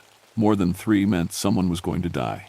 I never believed those stories, not until November of 1986. The call came on a Tuesday morning, gray and cold like most November days in these parts. EPA wanted me to survey the abandoned Clinch Mountain workings. Someone reported strange activity, lights seen underground, weird smells coming from the old air shafts. Probably just kids messing around, but federal law said I had to check it out. I loaded my truck with the usual gear: methane detector, structural assessment tools, emergency oxygen, enough rope to get myself out of trouble. My headlamp was new, bright enough to cut through the blackest tunnel. At least that's what I thought. The drive to Clinch Mountain took me past the old company houses, empty now for 40 years. Windows stared like dead eyes at the road. The slag heap rose up beside the main shaft like a gray mountain made by angry gods. Nothing grew on it, nothing ever would. I parked near the main entrance, a concrete portal that looked like a mouth frozen mid-scream. The steel door had been welded shut in 1946, right after the company pulled out. But someone had cut through the welds recently. Fresh metal shavings glittered in the dead grass. The silence hit me first. These mountains are never really quiet. There's always wind in the trees, birds calling, water running somewhere. But here, standing at the mouth of that tunnel, I heard nothing. It was like the mountain was holding its breath. I checked my equipment one more time, then switched on my headlamp. The beam cut into the darkness, but it seemed to get swallowed up after just a few yards. The tunnel stretched ahead, perfectly straight, rails still gleaming despite 4 decades of neglect. My boots echoed on the wooden ties as I walked deeper. The air tasted of coal dust and something else, something sweet and rotten that made my stomach turn. 20 yards in, I found the first sign that someone had been here recently. Fresh coal dust covered the ground in neat piles, like someone had been digging. But the coal seams here had been played out before I was born. There shouldn't be any loose coal to dig. I knelt down and ran the dust through my fingers. It was warm. That should have been my first warning. Coal dust doesn't stay warm in a tunnel that's been sealed for 40 years. But I was thinking like a ranger, not like the grandson of a miner. I was looking for logical explanations when logic had already left the mountain. I pressed deeper into the tunnel, following the main shaft toward the mountain's heart. The methane detector stayed quiet, which was good. Black damp, carbon monoxide, would kill you before you knew it was there. But the deeper I went, the more wrong things felt. The tunnel walls showed fresh pick marks, like someone had been working the coal face recently, but the marks were wrong. Too close together, too shallow, like they'd been made with fingernails instead of proper tools. I'd been underground for maybe an hour when I heard the first tapping. Tap, tap, tap. 3 measured strikes on stone, echoing from somewhere ahead in the darkness. I stopped walking and listened. The sound came again, fainter this time, from a side tunnel that branched off to the right. Tommy knockers, my grandfather would have said. 3 taps means danger. But I was a federal ranger with 18 years of experience. I didn't believe in ghost stories, so I turned right and followed the sound. The side tunnel was narrower, maybe 6 feet high, and just wide enough for a coal car. My headlamp beam reached further here, and I could see where the tunnel branched again about 50 yards ahead. The tapping had stopped. I checked my map. This tunnel should have been flooded in 1947 when they abandoned the mine. But my boots were walking on dry ground, and the air felt stale but breathable. That's when I found Rodriguez. EPA Inspector Carlos Rodriguez had been missing for 3 days. His supervisor said he'd come up here to check on some environmental violations, but he never called in. I'd figured he'd gotten lost on the back roads. Wouldn't be the first time a city boy got turned around in these mountains. But Rodriguez wasn't lost on any road. I found him 30 yards down the side tunnel, pressed against the coal face, like he was trying to dig through solid rock with his bare hands. His fingernails were torn and bloody, and coal dust covered his clothes. He wasn't moving. "Rodriguez," I called out, breaking into a run. "Carlos." He didn't answer. When I reached him and put my hand on his shoulder, he was cold as the stone he'd been clawing at. Stone cold, and he'd been dead for hours. But that wasn't the worst part. The worst part was that Rodriguez was wedged into a crack in the coal seam, a crack that couldn't have been more than 18 inches wide. Rodriguez was a big man, maybe 200 pounds, and broad in the shoulders. There was no way he could have fit through that gap. No way he could have fit through it alive, anyway. I checked for a pulse, knowing I wouldn't find one. Rodriguez's eyes were open, staring at something in the coal face. Something I couldn't see. His mouth was open too, like he'd been screaming when he died. I grabbed my radio, but got nothing but static. We were too deep for signals to reach the surface. I was on my own. I should have left right then, should have gone back to my truck and called for backup. But Rodriguez had been a good man, and I couldn't leave him wedged in that crack like a piece of mining equipment. His family deserved better. I tried to pull him out, but he wouldn't budge. It was like the mountain had swallowed him halfway and decided to keep him. Every time I pulled, the crack seemed to get tighter around his chest. That's when I heard the scratching. It came from deep inside the coal seam, behind where Rodriguez was stuck. A slow, rhythmic scratching like claws on stone, or fingernails on coal. I pressed my ear against the seam and listened. The scratching was definitely there, coming from somewhere impossible. The coal face looked solid, but sound was traveling through it like it was hollow. Asterisk, scritch, scritch, scritch, asterisk. And then, so faint I almost missed it, I heard something else. Breathing. Something was alive back there in the solid coal. And it was breathing. I yanked my head away from the seam and stumbled backward. My headlamp beam swung wildly around the tunnel, throwing crazy shadows on the walls. For just a second, I thought I saw something moving in one of those shadows. Something pale and too thin, sliding along the wall like water. But when I steadied the light, there was nothing there. Just Rodriguez, dead in the crack, and the sound of breathing from impossible places. I tried to radio for help again, but the static was worse now. It sounded almost like voices, whispered conversations just below the level where I could make out words. My hands were shaking as I clipped the radio back to my belt. The breathing had stopped. The scratching had stopped. Even my own echo seemed to get swallowed up by the tunnel walls.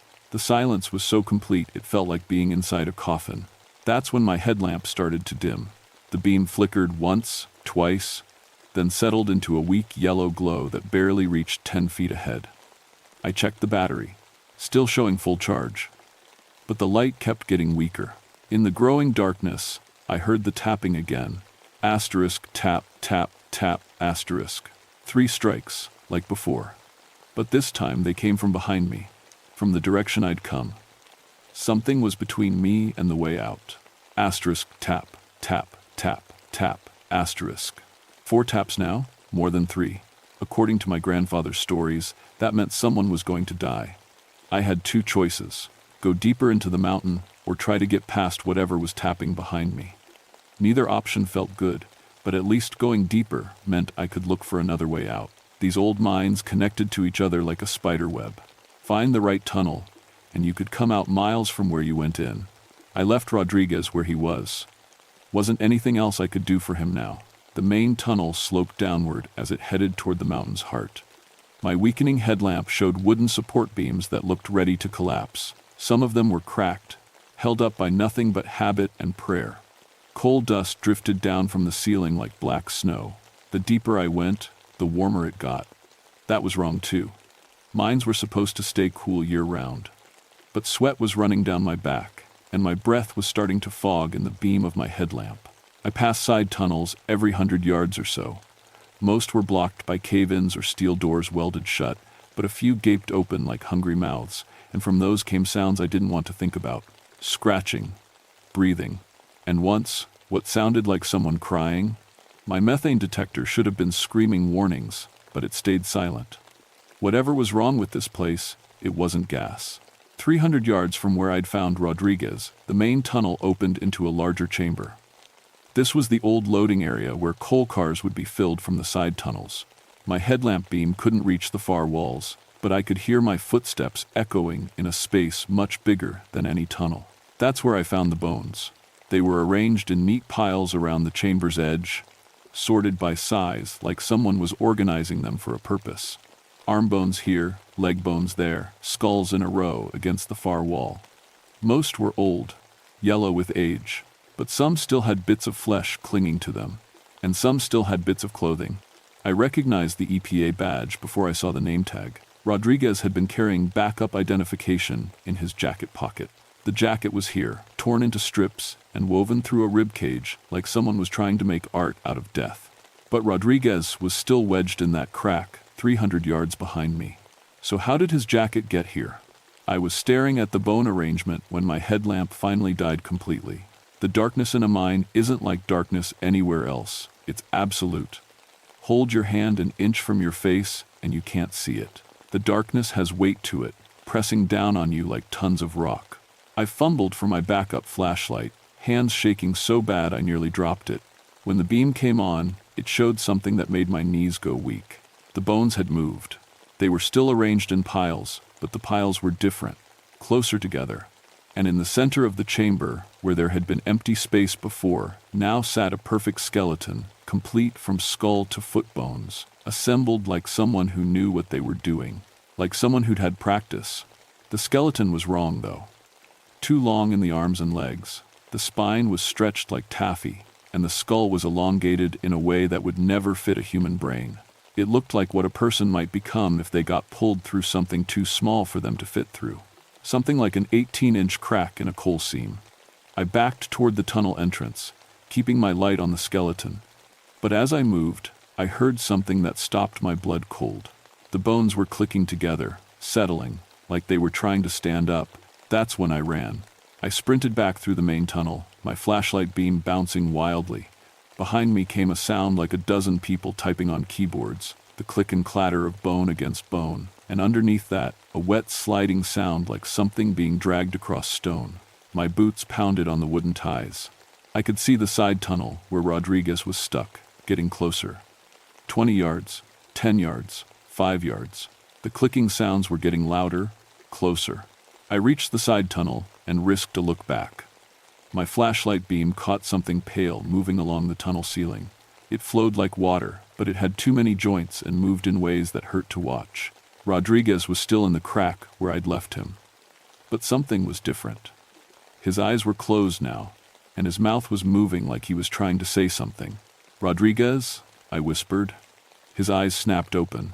They were completely black, like lumps of coal pressed into his skull.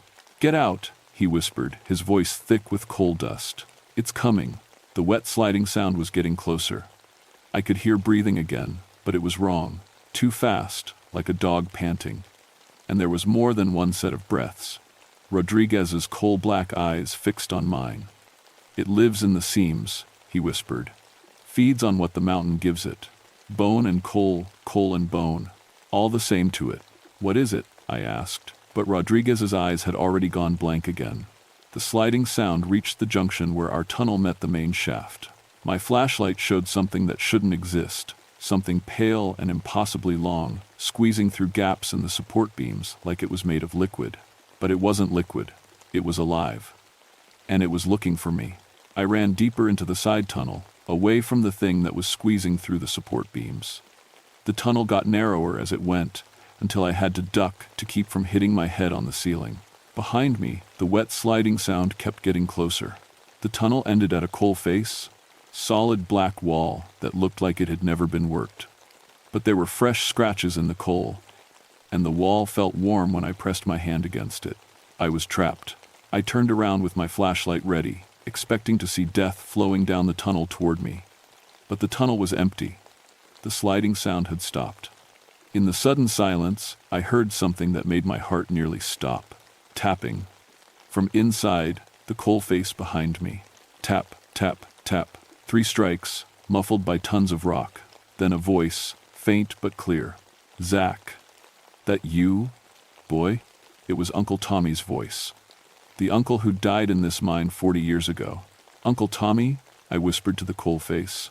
"Been waiting for you," the voice said. "Been waiting so long. It's got us all down here, Zach. All of us who died in the dark." The coal face was warming up under my hand. I could feel vibrations through the rock, like something large moving around on the other side. "What's got you, Uncle Tommy?" "The hunger," he said. "It was already here when we broke through in 46.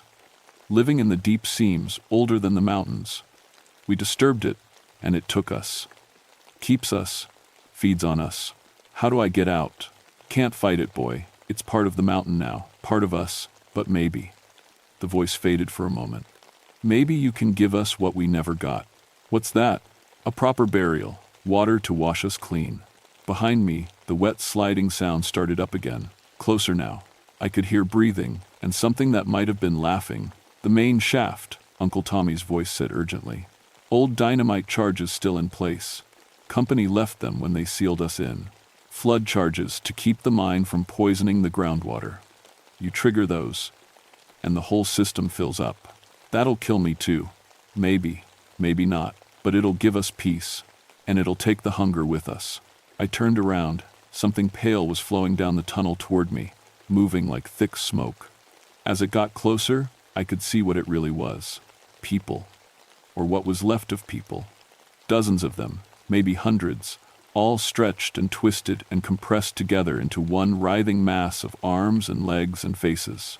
Some of the faces I recognized from old mining photos in the town museum.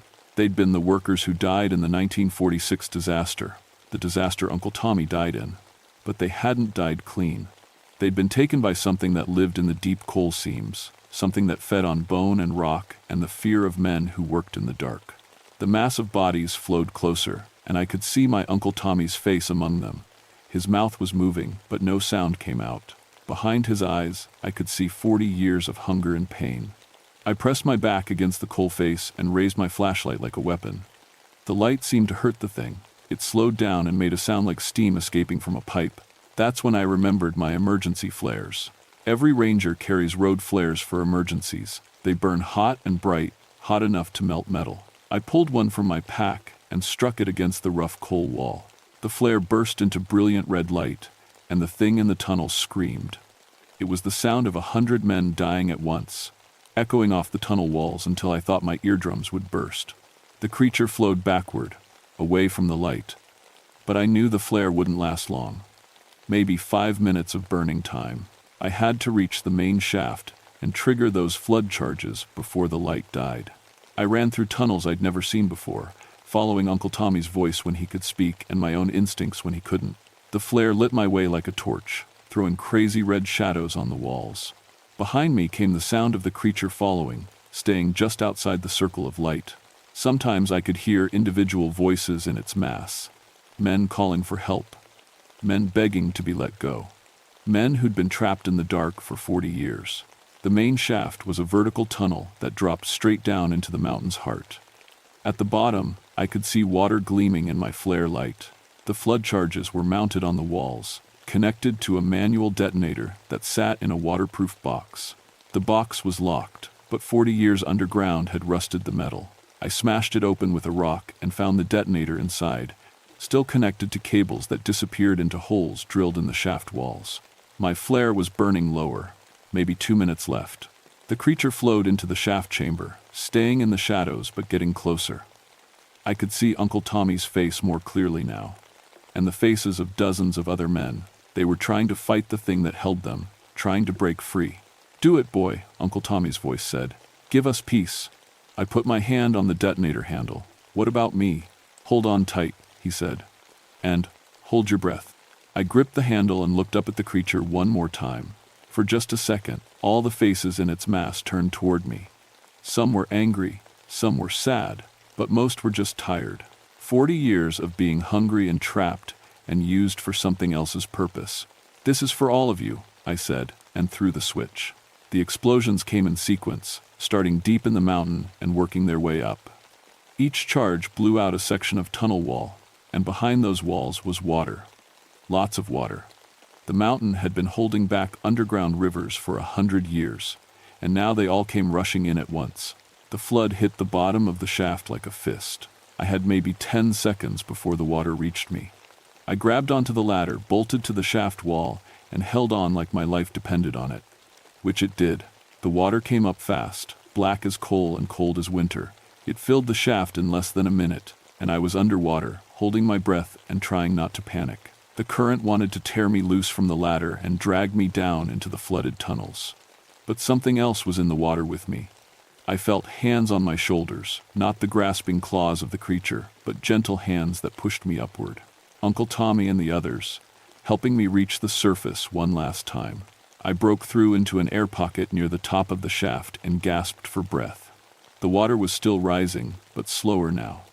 Through the black water, I could see lights moving below me. Not the harsh beam of a flashlight, but soft glowing lights like candles. The miners were going home. It took the mine rescue team 6 hours to find me. They pulled me out through an old ventilation shaft, half drowned and talking about things they didn't want to believe. The official report said I'd suffered from oxygen deprivation and hallucinations brought on by methane exposure. They never found Rodriguez's body. The whole mine system had flooded completely, and they said it would take years to pump it out. Maybe they never would.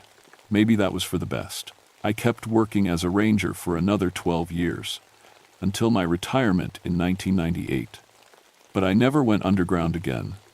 These mountains have enough secrets buried in them. Some of them should stay buried. The Clinch Mountain mine is still flooded today. Sometimes, on quiet nights when the wind is just right, local folks say they can hear tapping from underground. But it's not the desperate scratching of something trying to get out. It's the steady rhythm of men working together, the way miners always did.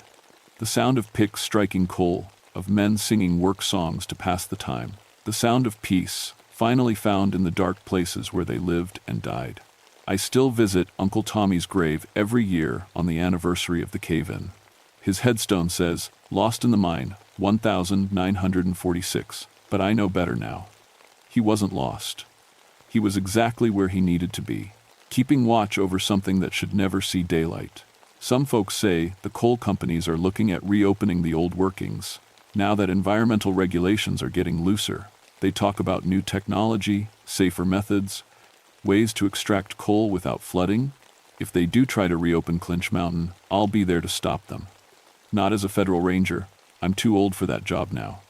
But as the nephew of a miner who finally got his proper burial, and as the only living man who knows what's sleeping in those flooded tunnels. Some hungers are too old and too deep to ever really die. They just wait in the dark, patient as stone, until someone disturbs their rest. The Tommy knockers aren't gone. They're just quiet now, resting in the water that washes their bones clean. But if you listen close on still nights near the old mine entrances, you can still hear them tapping on the walls. 3 taps means danger. More than 3 means run. And if you hear no taps at all, well, that means they're too busy to warn you about what's coming up from the deep places where the coal seams run. But don't worry, I'll keep listening for them. Someone has to. Someone who knows the difference between the living and the dead, and the things that live in the spaces between. My name is Zachariah Coalfield, and this is my story. It's all true, every word. And if you don't believe me, take a drive up to Clinch Mountain some quiet night. Listen for the tapping. Just don't go inside when you hear it.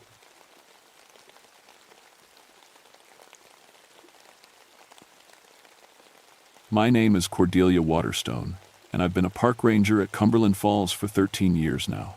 People think being a ranger is all campfires and nature walks, but the truth is, most of my work happens when everyone else goes home. Night shifts, solo patrols, making sure visitors stay safe when they come to see something most folks don't even believe exists. Cumberland Falls is the only place in the Western Hemisphere where you can see a moonbow. That's a rainbow made by moonlight instead of sunlight. Sounds impossible, right? But on clear nights, when the moon is full, the mist from our 125-foot waterfall catches the light just right, creates this ghostly arc of silver and blue that stretches across the gorge.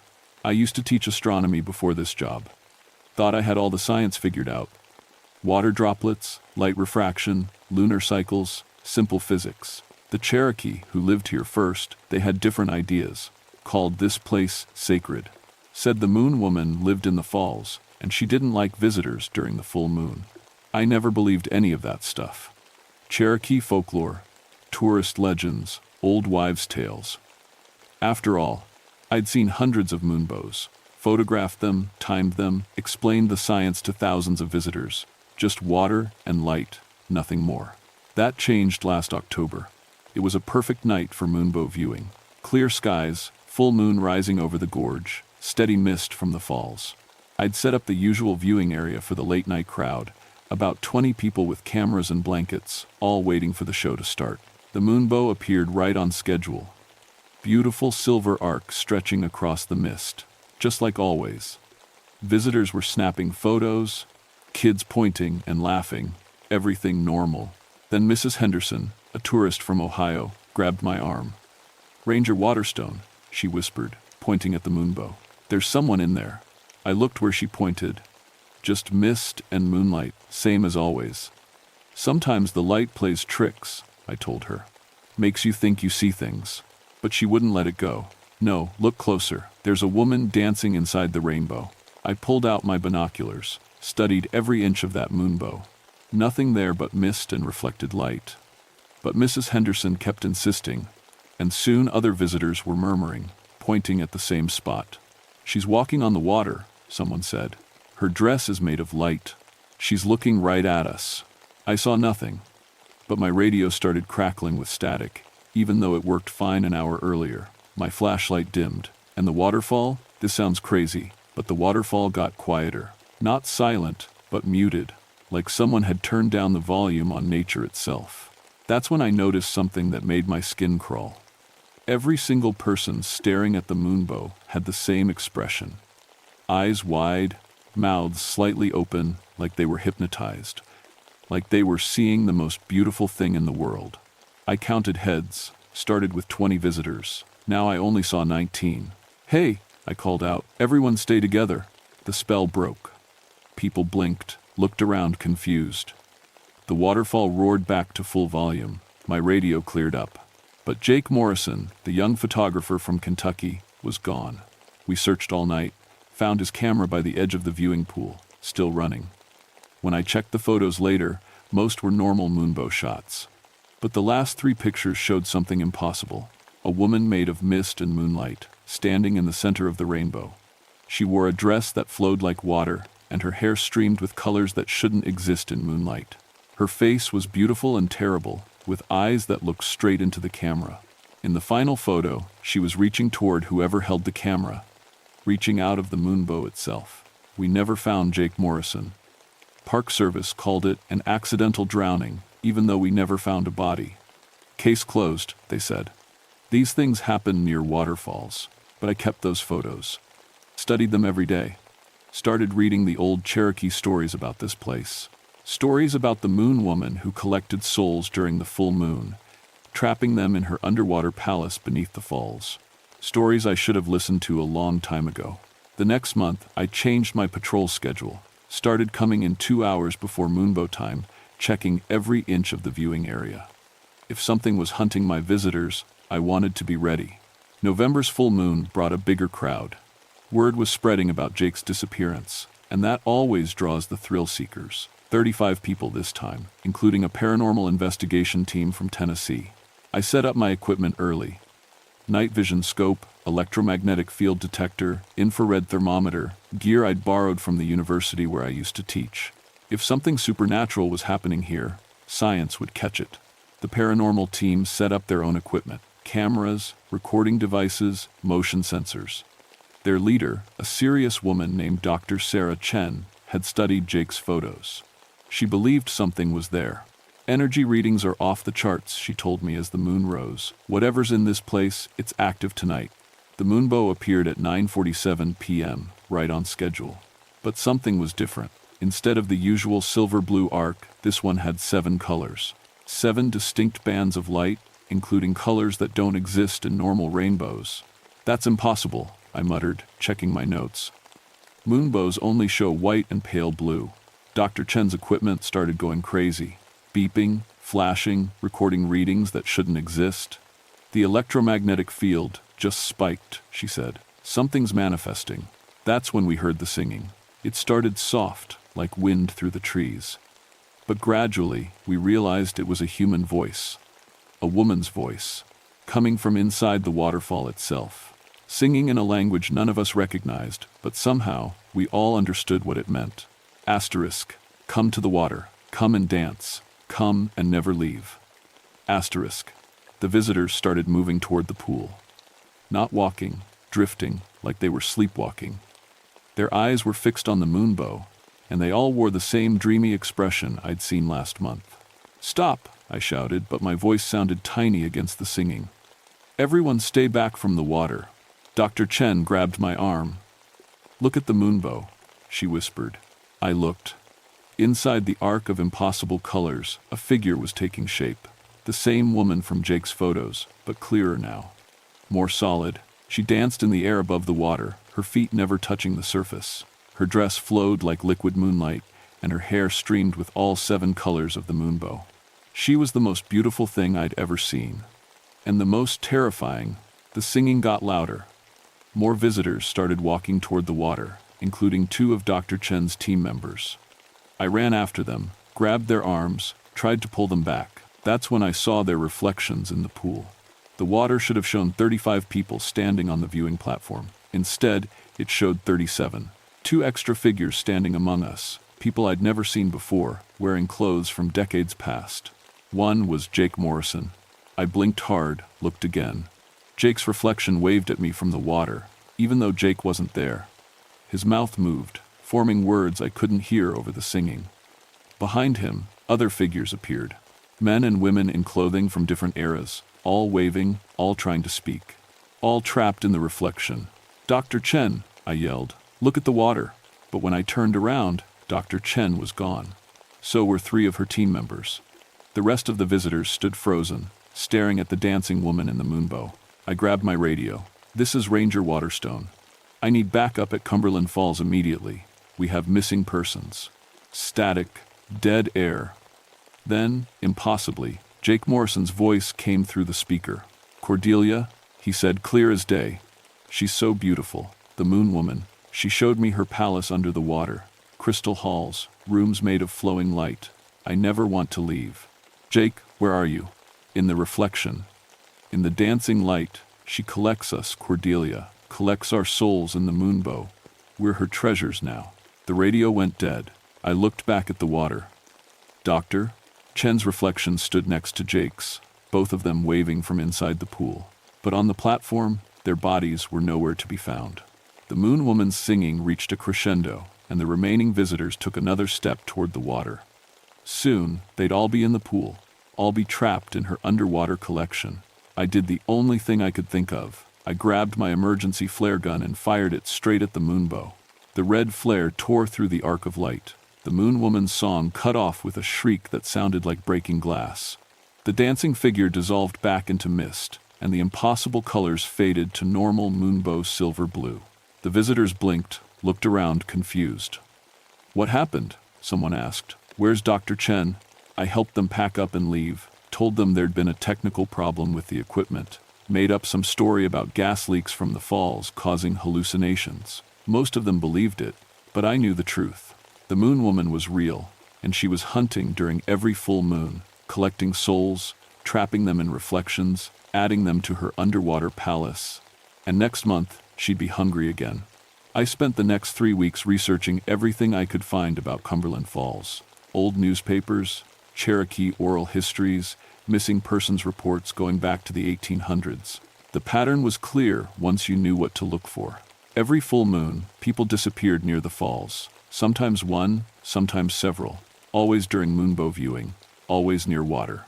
The bodies were never found, but witnesses reported seeing figures in the mist, hearing, singing, watching people walk into the falls and vanish.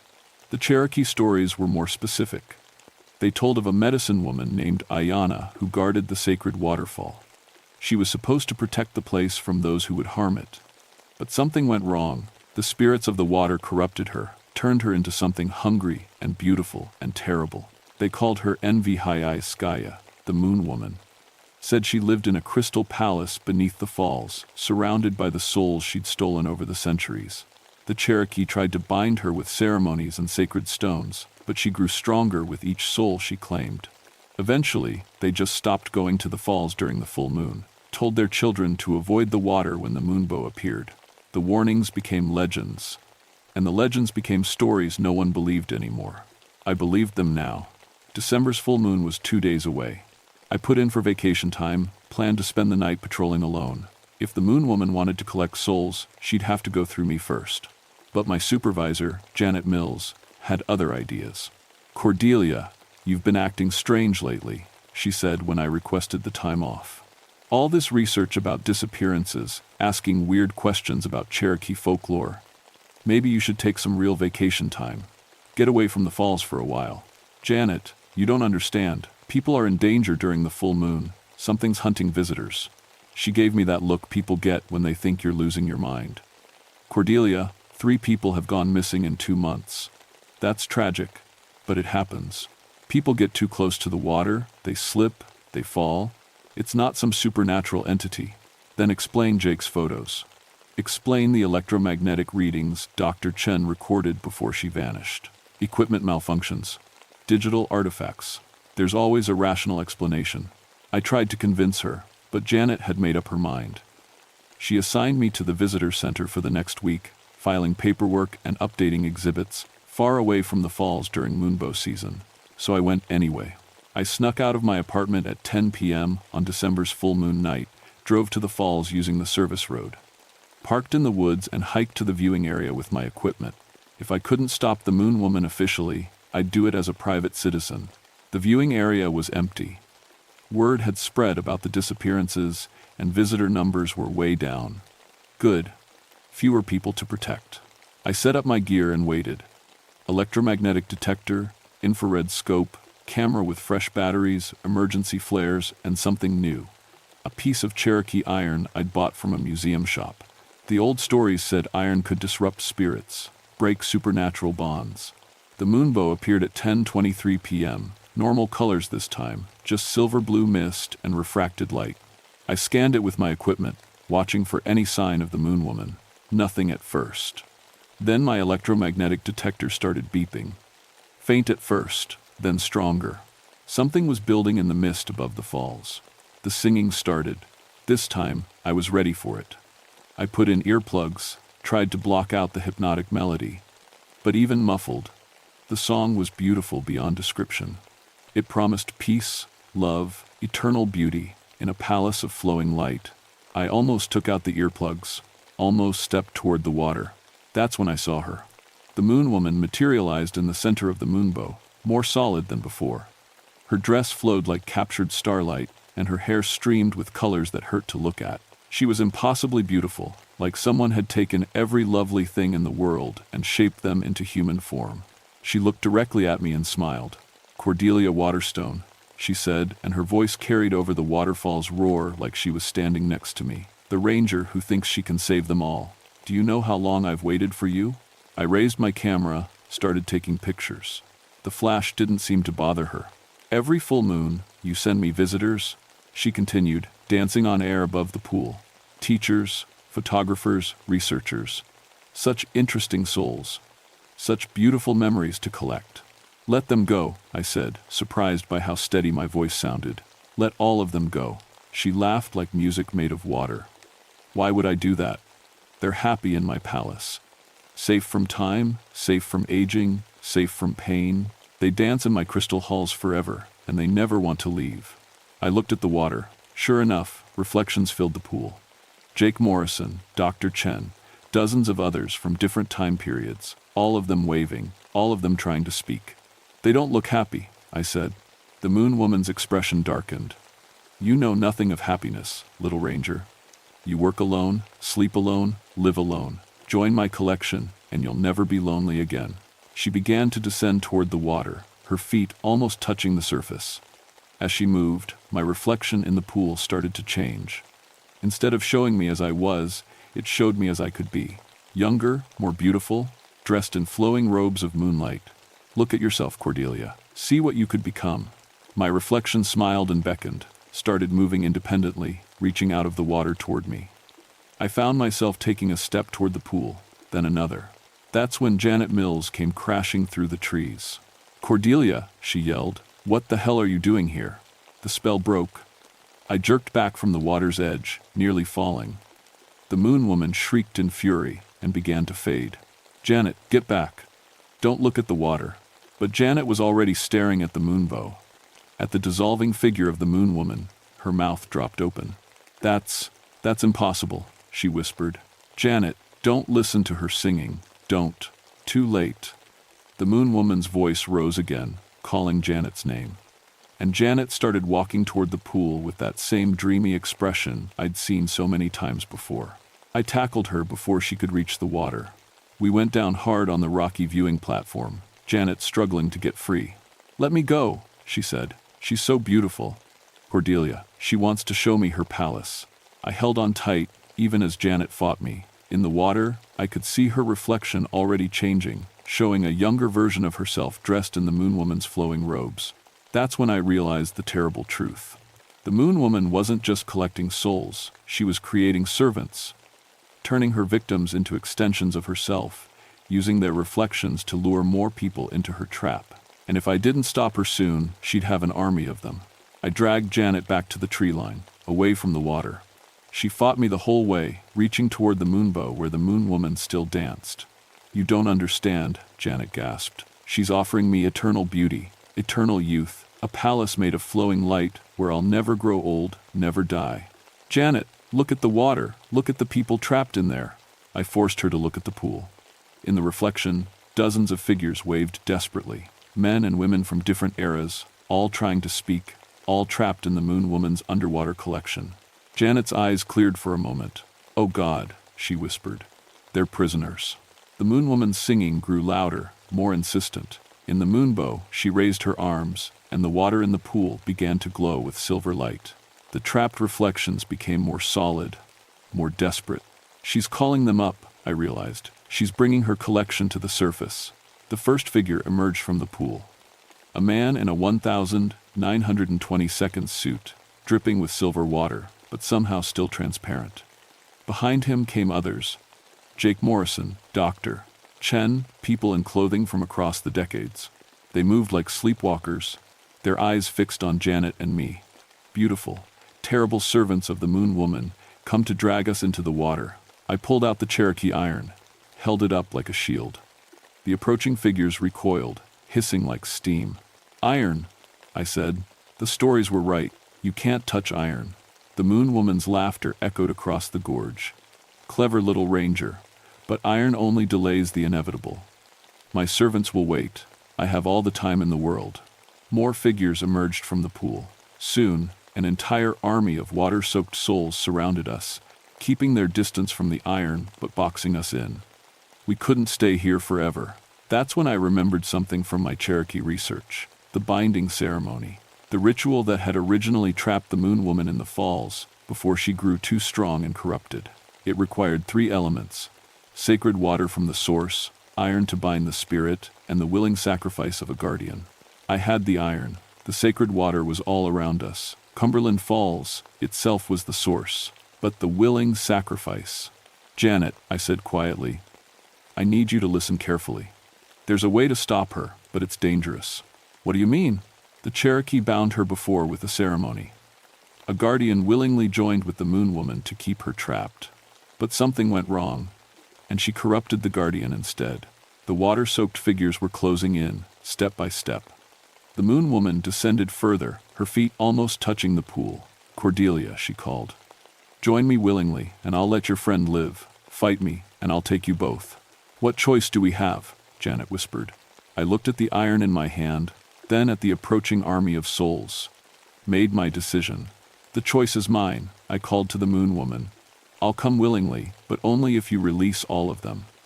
Every soul you've taken over the centuries. The moonwoman paused, considering.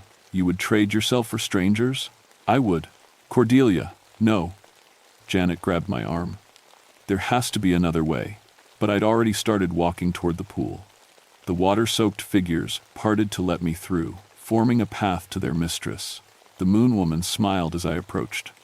Wise choice, little ranger. Join my collection, and you'll dance in crystal halls forever. I reached the edge of the water. The moonwoman extended her hand, beckoning me into the pool. Just one thing, I said, and pulled out my radio. Her smile faltered. What are you? I keyed the transmitter and spoke the Cherokee binding words I'd memorized from the old stories. Words of binding, of sacrifice, of willing guardianship. But I changed the ending. Instead of joining with the spirit to guard the sacred place, I used the iron to bind her. Used my radio to broadcast the words across all frequencies, letting the electromagnetic energy carry the ceremony into the water itself. The moonwoman shrieked as silver chains of light wrapped around her. The army of souls began to dissolve, their faces showing relief as they finally found peace. Impossible, she screamed. You can't break a bond that's lasted centuries. I'm not breaking it, I said. I'm changing it. You were supposed to be a guardian, not a collector. Guardian spirits protect people. They don't kill them. The chains tightened. The moonwoman's beautiful form began to crack like broken crystal. Underneath, I glimpsed her true self. Not a monster, but a woman driven mad by centuries of corrupted purpose. Help me remember, I said gently. Remember who you were before the corruption. Remember why you loved this place. For a moment, her expression softened. Ayana, she whispered. My name was Ayana.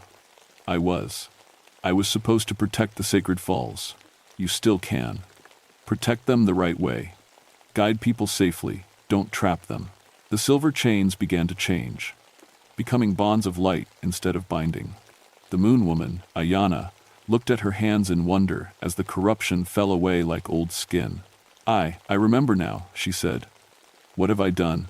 What you thought was right. But you can do better now. She nodded, tears of light streaming down her face. I will guard this place properly. No more collecting souls. No more crystal prisons. She looked at me one last time. Thank you, Ranger Waterstone, for helping me remember. Then she dissolved into the mist, becoming one with the waterfall itself. The moonbow returned to normal colors, and the pool cleared of reflections. Janet helped me back from the water's edge. Is it over? I felt different. Changed. Like I'd touched something sacred and been marked by it. For now, I said. But this place will always need a guardian. Someone who understands both the science and the spirit of it. As we packed up our equipment, I caught a glimpse of movement in the moonbow. Not the moonwoman, but something else. A gentle presence that felt like protection instead of predation. Ayana, keeping watch over her sacred falls. The official report blamed the disappearances on a sinkhole that had opened under the pool during seismic activity. Dr. Chen and her team were found 3 days later, suffering from hypothermia and memory loss in a cave system behind the falls. They had no recollection of what happened during the missing time. Jake Morrison turned up a week after that, wandering the highway outside the park with no memory of the past 2 months. Medical exams showed signs of prolonged exposure to cold and moisture, but he was otherwise unharmed. The other missing persons, people who'd vanished over the decades, their fates remained officially unknown. But sometimes, on quiet nights, visitors to Cumberland Falls reported seeing figures in the moonbow. Not threatening figures, but peaceful ones. Souls finally free to move on, pausing only to wave goodbye to the living world. I stayed on as head ranger, but my role changed. I became an unofficial guardian of the falls, someone who understood that some places exist at the intersection of science and spirit. The moonbow still appears every full moon, still draws crowds of visitors with cameras and wonder. But now it's just water and light again. Beautiful and natural and safe. Mostly safe, anyway. Janet never talked about what she saw that night, but she treated the Cherokee stories with new respect. She started including them in our educational programs, presenting them not as folklore but as another way of understanding the natural world. Sometimes, late at night when I'm doing my rounds, I hear singing from the waterfall. Not the hypnotic, predatory song of the moonwoman, but something gentler. A lullaby, maybe, or a blessing. Ayana, keeping her promise to guard this sacred place the right way. I've learned to listen to those old stories now. There are other places in these mountains, other intersections of the natural and supernatural that need watching. The Cherokee knew about all of them, marked them in stories and ceremonies and warnings. Most people still don't believe. They think science explains everything, that there's a rational answer for every mystery. I used to think that too. But 13 years of night shifts at Cumberland Falls have taught me something important. The world is bigger and stranger and more beautiful than our instruments can measure. Some places are sacred, some stories are true, even when they're impossible. And sometimes, it takes a guardian to keep the balance between what is and what should never be. The moonbow still appears every full moon, painting the mist with silver light. Visitors still come to take pictures and make wishes on the lunar rainbow. Children still laugh and point at the impossible beauty of it all. But now, when they look into the water, they see only their own reflections looking back. That's how it should be. That's how Ayana, the true guardian of Cumberland Falls, makes sure it stays.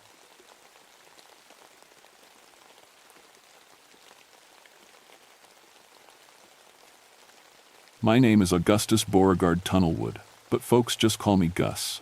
Been a ranger here in Cherokee National Forest for 21 years now, and I've seen just about everything these mountains can throw at a man. Bears, floods, lost hikers, drug runners, you name it. But I never believed in ghosts. Not until December of 1988, when I met myself coming out of Tunnel 7. I worked the old railroad territory, mostly. Miles and miles of abandoned tracks from the 1,920 seconds, when the railroad company tried to punch a line straight through these mountains.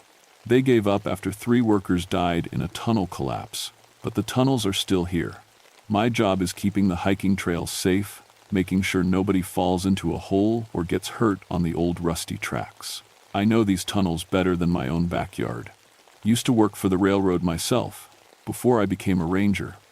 That was back in Alabama, before I moved up here after my brother died in a train accident. Maybe that's why I took this job. Felt like I owed something to the railroad, even the dead parts of it. The work keeps me busy. Trail maintenance, checking the old bridges, making sure hikers don't wander into dangerous spots.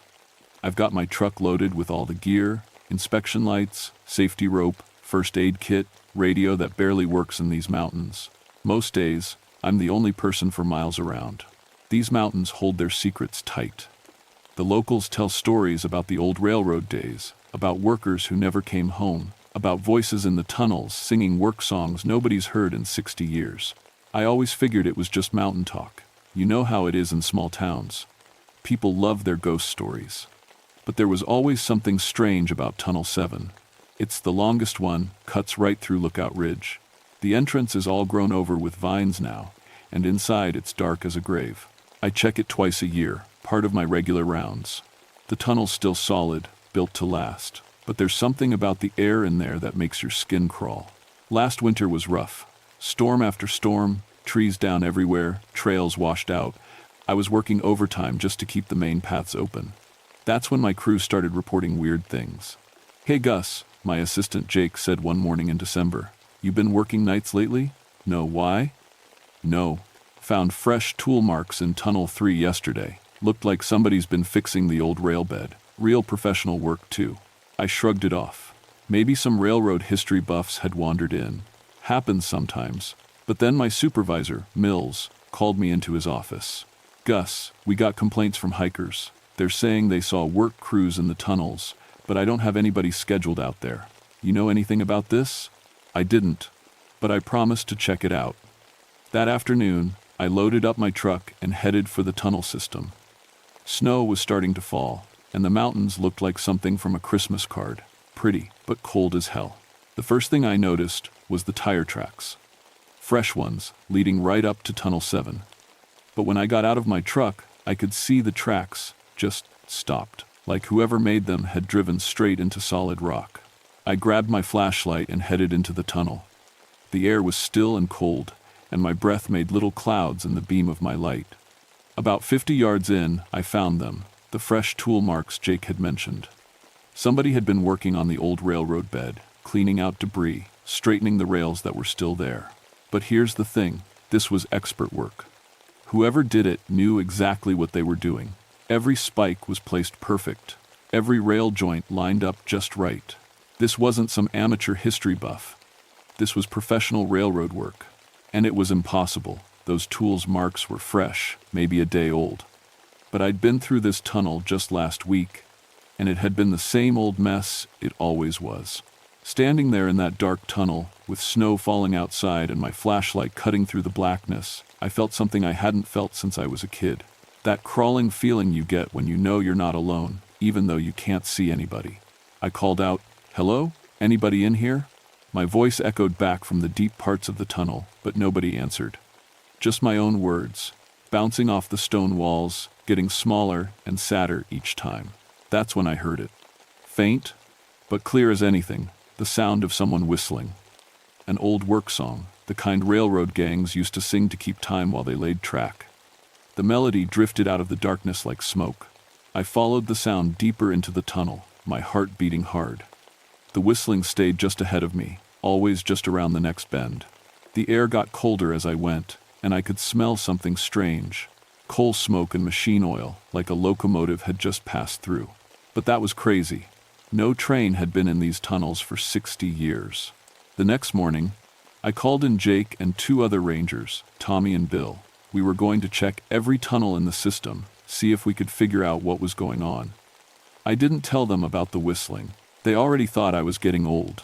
Probably just some kids, Jake said as we parked at the tunnel entrance. You know how they love to explore old places. But when we got inside Tunnel 7 with our gear, it was clear this wasn't kids' work. Someone had been busy all night. The rail bed was completely cleared of debris for about 100 yards. Old crosties that had been rotted and broken were somehow solid again, lined up perfect as a ruler. "Jesus," Tommy whispered, running his hand along a rail. "This metal's been polished. Look at it shine." He was right. The old rusty rails looked like they'd just come from the factory. But that was impossible. Steel doesn't fix itself. We split up to cover more ground. Jake and Bill went to check the side tunnels. Tommy and I kept going deeper into 7. Our flashlights made long shadows on the tunnel walls, and our footsteps echoed like drum beats. About a quarter mile in, Tommy grabbed my arm. "Gus, look." Up ahead, in the glow of our lights, we could see someone working. A man in old-fashioned railroad clothes, thick pants, suspenders, work boots. He had his back to us and was doing something to the track with a long-handled tool. "Hey," I called out, "this is restricted area." The man didn't turn around, didn't even stop working. He just kept doing whatever he was doing, completely ignoring us. We walked closer. The man was tall and thin, and there was something familiar about the way he moved. As we got within about 20 feet, I could see he was using a track gauge, a tool for checking if the rails were the right distance apart. "Sir, you need to stop what you're doing," I said, louder this time. That's when the man turned around. It was me. Exact same face, same work clothes, same everything. But his eyes were different. Flat and empty, like looking into a dark well. Tommy made a choking sound and stumbled backward. I just stood there, staring at myself. The other me, my double, smiled with my own mouth and said in my own voice, "Almost done here, Gus. Just checking the gauge. Got to keep the rails true." Then he turned back to his work like nothing had happened. I grabbed Tommy's arm and we ran. Just turned around and ran like scared kids, our flashlights bouncing crazy shadows on the tunnel walls. Behind us, I could hear the steady tap-tap-tap of the track gauge, keeping perfect time. We didn't stop until we reached daylight. Tommy was pale as a sheet, and I felt like I was going to throw up. "What the hell was that?" Tommy gasped. I didn't have an answer. How do you explain seeing yourself in a place you've never been, doing work that's impossible? Jake and Bill came out of the side tunnel a few minutes later. They looked shaken too. "We saw something weird," Jake said. "Looked like somebody working on the tracks, but when we got close, he just wasn't there anymore." "What did he look like?" I asked. "Like you, Gus. Exactly like you." We packed up our gear and got out of there. That night, I couldn't sleep. I kept thinking about those empty eyes and the way my double had smiled. It was my smile, but it wasn't. Like someone wearing my face who didn't know how faces were supposed to work. The next day, Mills called me again. More hiker complaints. People were reporting seeing work crews in all the tunnels now, not just 7, and they all looked the same. Exact copies of the trail maintenance team. "I'm starting to think we got trespassers with a sick sense of humor," Mills said. "Some kind of prank. You know anything about people who might want to mess with us?" I didn't tell him what we'd really seen. Mills was a practical man who believed in practical problems with practical solutions. He wouldn't believe that the tunnels were full of impossible people doing impossible work. But I had to know what was going on. That evening, I went back to Tunnel 7 alone. I know it was stupid, but I had to see if my double was still there. The tunnel was quiet when I entered. No sound of work, no whistling, just my footsteps and my breathing. I walked all the way to where we'd seen the other me, and found something that made my blood run cold. There was a work report lying on the track. Official Cherokee National Forest paperwork, filled out in my own handwriting. According to the report, I had completed track maintenance on Tunnel 7 the night before, working from 11 p.m. to 6 a.m. But I'd been home asleep at that time. I knew I had been, because I'd watched the late news and gone to bed at 10:30, like always. The signature at the bottom was perfect. Exactly how I signed my name. But I didn't remember writing it. I folded up the report and put it in my pocket. Walking back toward the entrance, I heard something that made me freeze. Footsteps behind me, matching my pace exactly. When I walked fast, they walked fast. When I slowed down, they slowed down. I turned around and shined my light back into the tunnel. Nothing there.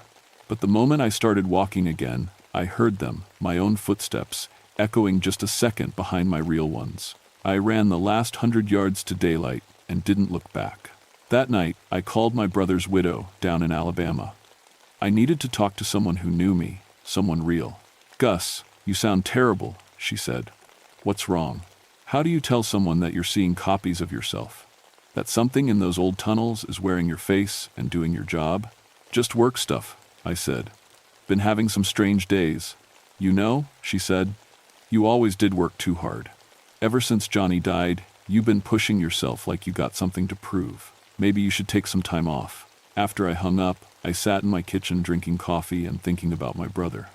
Johnny had been working on a bridge repair when a freight train came around a blind curve. He never had a chance. The company said it was human error. Johnny should have posted a lookout. But Johnny was careful. He knew railroad safety better than anyone. Something had gone wrong that day. Something that didn't make sense. Just like what was happening in the tunnels. I pulled out the work report I'd found and looked at it again. My handwriting, my signature, my employee number. But in the corner, there was something I hadn't noticed before. A date, the 15th of December 1923. The same day, 3 workers died in the tunnel collapse. The next morning, I found Tommy sitting in his truck outside the ranger station, staring at his hands. "Tommy, you okay?" He looked up at me with hollow eyes. "Gus, I think I'm losing my mind. I went home last night and my wife said I'd already been there. She said, I came home at 5:30, ate dinner, watched TV, and went to bed. But I was with you in the tunnels until 7. My stomach dropped. What did your wife say when you got home the second time? That's the thing. She didn't see me come in. I used my key and went straight to the garage. She thought I'd been there the whole time. But this morning, she asked me why I left my work clothes in the washing machine. Said they smelled like coal smoke and machine oil. I drove to my house and checked my own laundry. Sure enough, there was a set of work clothes in my washing machine that I didn't remember putting there. They were my clothes, right size, same stains I always get. But they reeked of old locomotives and underground air. On the kitchen table, I found another work report. This one said I'd spent the previous night doing track maintenance in Tunnel 3. Again, signed in my handwriting with yesterday's date. But this report was different. At the bottom, in the same handwriting, someone had written, "Shift ends at dawn. Report to foreman. Work must be completed." I called Mills and told him I was taking a sick day. Then I drove to the county library and asked to see old newspaper records from the 1922. The librarian, Mrs. Henderson, was happy to help. "Doing research on the railroad, Gus? That's wonderful. Not many people remember the old days." She brought me stacks of yellowed newspapers from 1923. It didn't take long to find what I was looking for. Asterisk, asterisk, tunnel collapse, kills 3 railroad workers, asterisk, asterisk. Asterisk, December 15, 1923. Asterisk, asterisk. 3 men died yesterday evening when a tunnel under construction on the new Cherokee Mountain line collapsed without warning. The victims were Augustus Beaumont, 48, track foreman, Thomas Millfield, 34, rail layer, and William Jacobson, 29, tunnel specialist. Asterisk, asterisk. According to survivors, the 3 men had remained in Tunnel 7 after the regular crew finished work, determined to complete the track laying before winter weather made further progress impossible. They were last seen at approximately 10 p.m., working by lantern light, asterisk. Asterisk, they were good workers, dedicated to finishing the job, said Railroad Supervisor Harold Mills. They knew that track had to be completed before the ground froze. Asterisk, asterisk. Recovery efforts are ongoing, but company officials say the tunnel is too unstable to continue excavation safely. Asterisk. I read the article 3 times before it sank in. Augustus Beaumont, close enough to Augustus Beauregard Tunnelwood, Thomas Millfield, Tommy, William Jacobson, Bill. Even the supervisor's name was Mills. Just like my boss. And they'd died trying to finish work in Tunnel 7, the same tunnel where I'd met my double. Mrs. Henderson noticed me staring at the paper. Terrible story, isn't it? My grandfather knew Augustus Beaumont. Said he was the kind of man who'd work himself to death before he'd leave a job unfinished. What happened to the tunnel after the collapse? Oh, they sealed it up for a while. But during the Depression, some work crews went back in there. They said they could hear hammering and voices, like someone was still working. Of course, nobody believed them. I thanked Mrs. Henderson and drove home to think. 3 workers had died in 1923, trying to finish laying track in Tunnel 7. Now, something wearing the faces of me and my crew was doing the same work, night after night. That evening, my phone rang. It was Bill. "Gus, something's wrong." My neighbor called and said he saw me working in my yard at midnight last night, but I was asleep, and this morning, I found my tool shed cleaned out and reorganized. All my railroad tools are missing. "Your railroad tools?" "Yeah, the old ones my grandfather left me. He used to work for the railroad back in the 20s. Track hammer, rail tongs, spike maul, all the old-fashioned stuff. It's gone." I hung up and checked my own garage. My grandfather's railroad tools were missing too, tools I hadn't touched in years. But on my workbench, I found a note in my own handwriting. "Tools needed for night shift. Will return when work is complete." Something was using us, using our faces, our voices, our tools. But for what? I had to go back to the tunnels. I knew it was dangerous, but I needed answers. This time, I brought a camera and a tape recorder. If I was going crazy, at least I'd have proof. Tunnel 7 was busy when I arrived. I could hear the sounds of work echoing from deep inside, hammering, scraping, voices calling to each other. But when I got close enough to see, there was nobody there. Just fresh work on the tracks and the smell of coal smoke. I set up my camera and recorder where I'd seen my double before. Then I waited. Around midnight, they came. My whole crew, exact copies down to the last detail. But their movements were wrong, too precise, too mechanical. Like machines wearing human faces. My double saw me first. He smiled that empty smile and waved. "You're early for your shift, Gus. We got a lot of work to finish before dawn." "I'm not on shift," I said. "I don't work nights." He tilted his head like he didn't understand. "Course you do. Got to finish the track before winter. Foreman's orders." The other doubles, Tommy, Bill, and Jake, kept working like I wasn't there. They moved old railroad equipment that should have weighed tons like it was made of paper. They laid track with impossible speed, never stopping to rest or drink water. "What are you?" I asked. My double straightened up from his work. "We're the crew, Gus. Same as always. Been working this tunnel since 1923. Almost done now. Just got to finish this last section before the deadline." The deadline was 65 years ago. The railroad gave up on this tunnel. His smile faded. "Can't give up. Work's got to be finished. That's what we do. That's all we do." That's when I understood. These weren't ghosts exactly. They were echoes. The last moments of those three workers, played over and over. They'd been so focused on finishing their work that even death couldn't stop them. And somehow, they were pulling us into their endless shift. "You're dead," I said. "You died in 1923. All four doubles stopped working and looked at me. Their faces were still ours, but their eyes were black holes. "We're not dead," my double said. "We're working. We got a job to finish." They started walking toward me, moving in perfect step like soldiers. I grabbed my camera and recorder and ran for the entrance. Behind me, I could hear them calling, "Don't leave, Gus. Shift's not over. Work's got to be finished." I made it to my truck and drove home with shaking hands. The camera had captured nothing but darkness, and the tape recorder was full of static. But I knew what I'd seen. The next morning, Jake didn't show up for work. His wife called and said he'd left for an early shift at 4 a.m. But there was no early shift scheduled. When we went to look for him, we found his truck parked at Tunnel 7. Inside the tunnel, we found Jake, the real Jake. He was unconscious but breathing, lying on the track about 50 yards in. We got him to the hospital, but he couldn't remember anything after going to bed the night before. "It's like he was sleepwalking," the doctor said. "But he's got calluses on his hands from heavy labor, fresh ones, like he's been doing railroad work for weeks." That's when I knew we were in real trouble. The doubles weren't just copying us anymore. They were replacing us. I called an emergency meeting with Mills, Tommy, and Bill.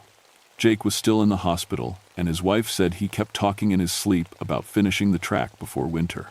"Gentlemen, we got a situation," I said, "and you're not going to believe what I'm about to tell you." I laid out everything.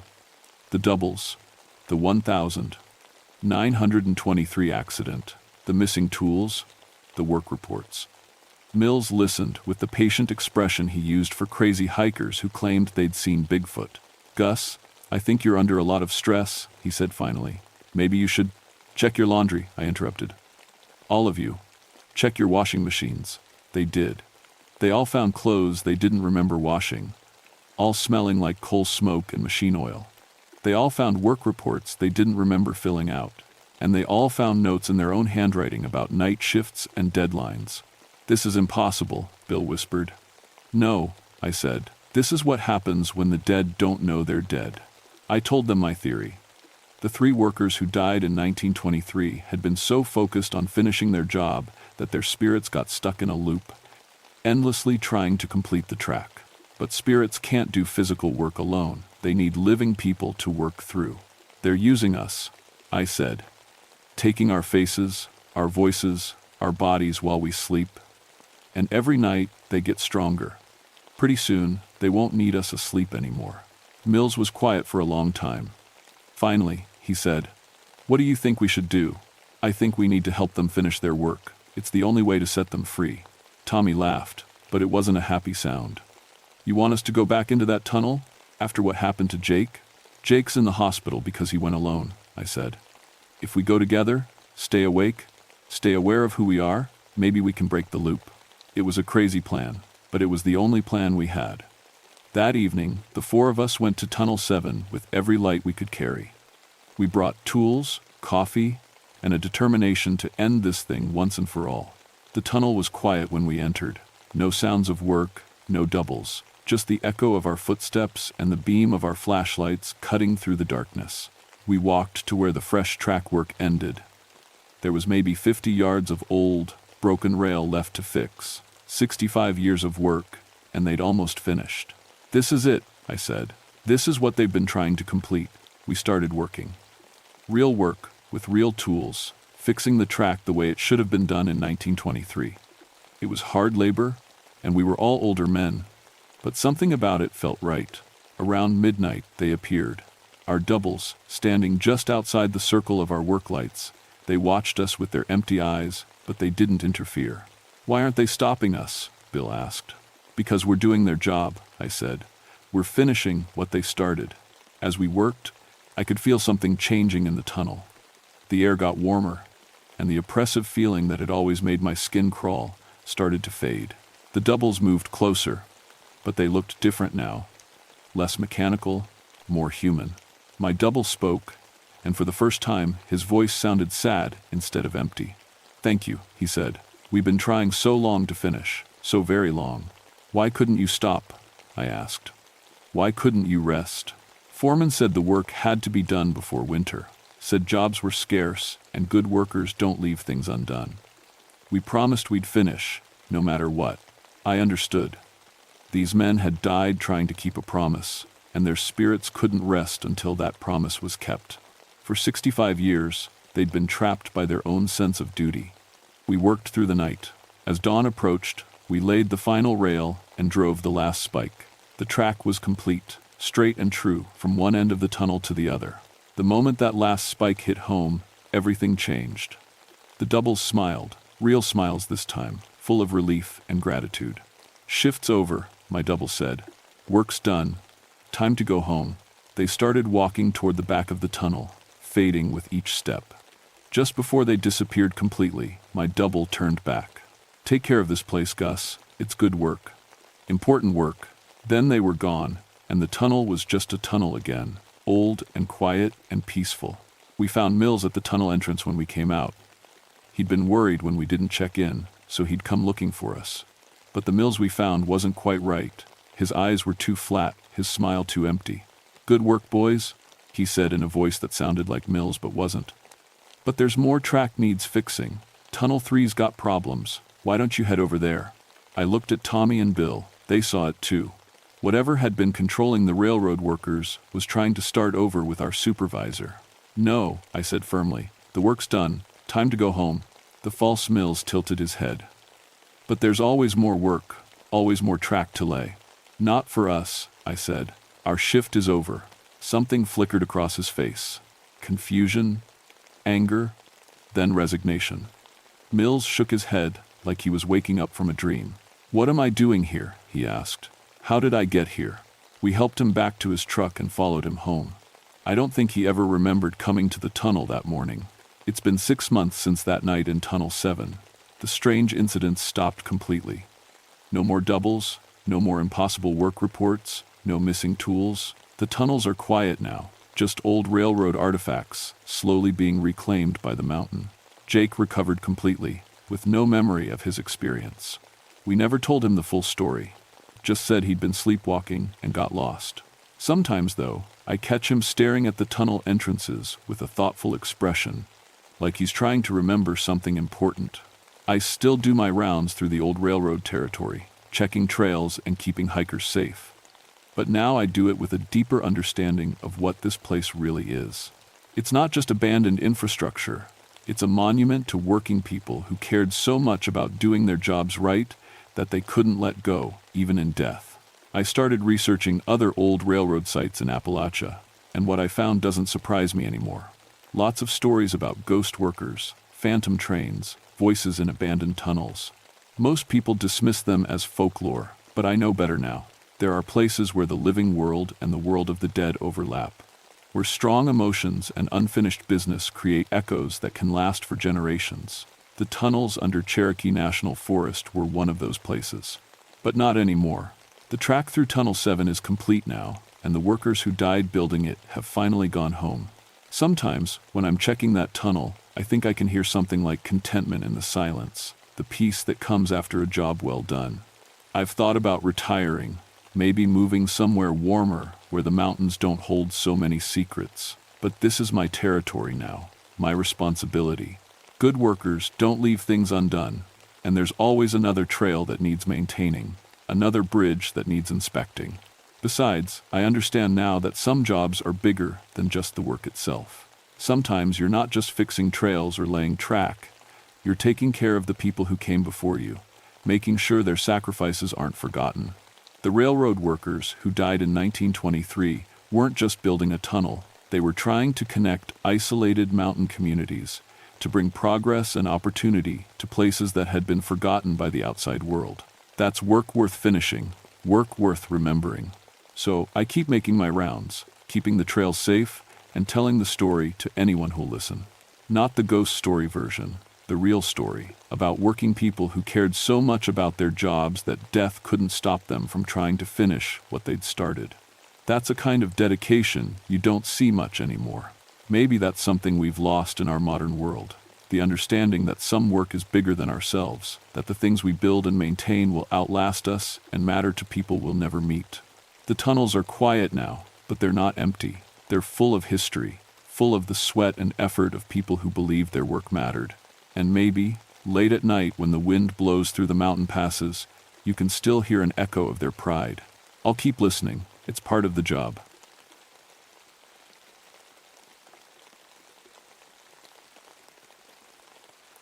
My name is Mordecai Thaddeus Mistwalker, and I've been a park ranger in West Virginia's Monongahela National Forest for 16 years. I know that sounds like a made-up name, but it's what my parents gave me. The kids in school used to tease me about it until I started going by Morty. Now, most folks just call me Ranger Mistwalker. I wasn't always a ranger. Got my degree in meteorology from West Virginia University back in 1970. Spent a few years working for the National Weather Service. But I got tired of sitting behind a desk, watching weather patterns on computer screens. I wanted to be out there, in the mountains, feeling the wind and rain myself. So, in 1973, I took a job with the Forest Service. Best decision I ever made, even after what happened. My specialty is weather station maintenance and atmospheric research. The mountains here create their own weather. Fog rolls up from the valleys, gets trapped between the ridges, sometimes sits there for days. We've got monitoring stations scattered throughout the hollows, places where the mist never really goes away. I check the equipment, collect data, make sure everything's working right. For 16 years, I thought I understood every kind of fog formation these mountains could throw at me. Radiation fog on clear nights, upslope fog when moist air hits the ridges, evaporation fog rising from the streams. I had names for all of it, scientific explanations that made perfect sense. The old-timers around here, they've got different names. They talk about fog that takes people whole, about something they call the cloud walkers. Native legends going back hundreds of years. I always figured these were just stories, ways for mountain folk to explain why hikers sometimes get lost and never found. The wilderness can be dangerous enough without adding ghosts to the mix. March of 1989 was when everything changed. Spring fog season was just starting, and we were getting temperature inversions almost daily. That's when warm air sits on top of cold air, trapping moisture in the valleys. Perfect conditions for the thick fog that makes these mountains famous. I was making my rounds, checking Station 7 up in Fog Hollow. That's what we call the deepest part of the valley, where the mist never really burns off, not even in summer. The trail up there is treacherous on a good day. When the fog rolls in, you can't see your hand in front of your face. The hike takes about 2 hours from the ranger station, following an old logging road that switchbacks up the mountain. The trees get thicker as you climb, ancient hemlocks and white pines that block out most of the sky. Even on clear days, it's dim under that canopy.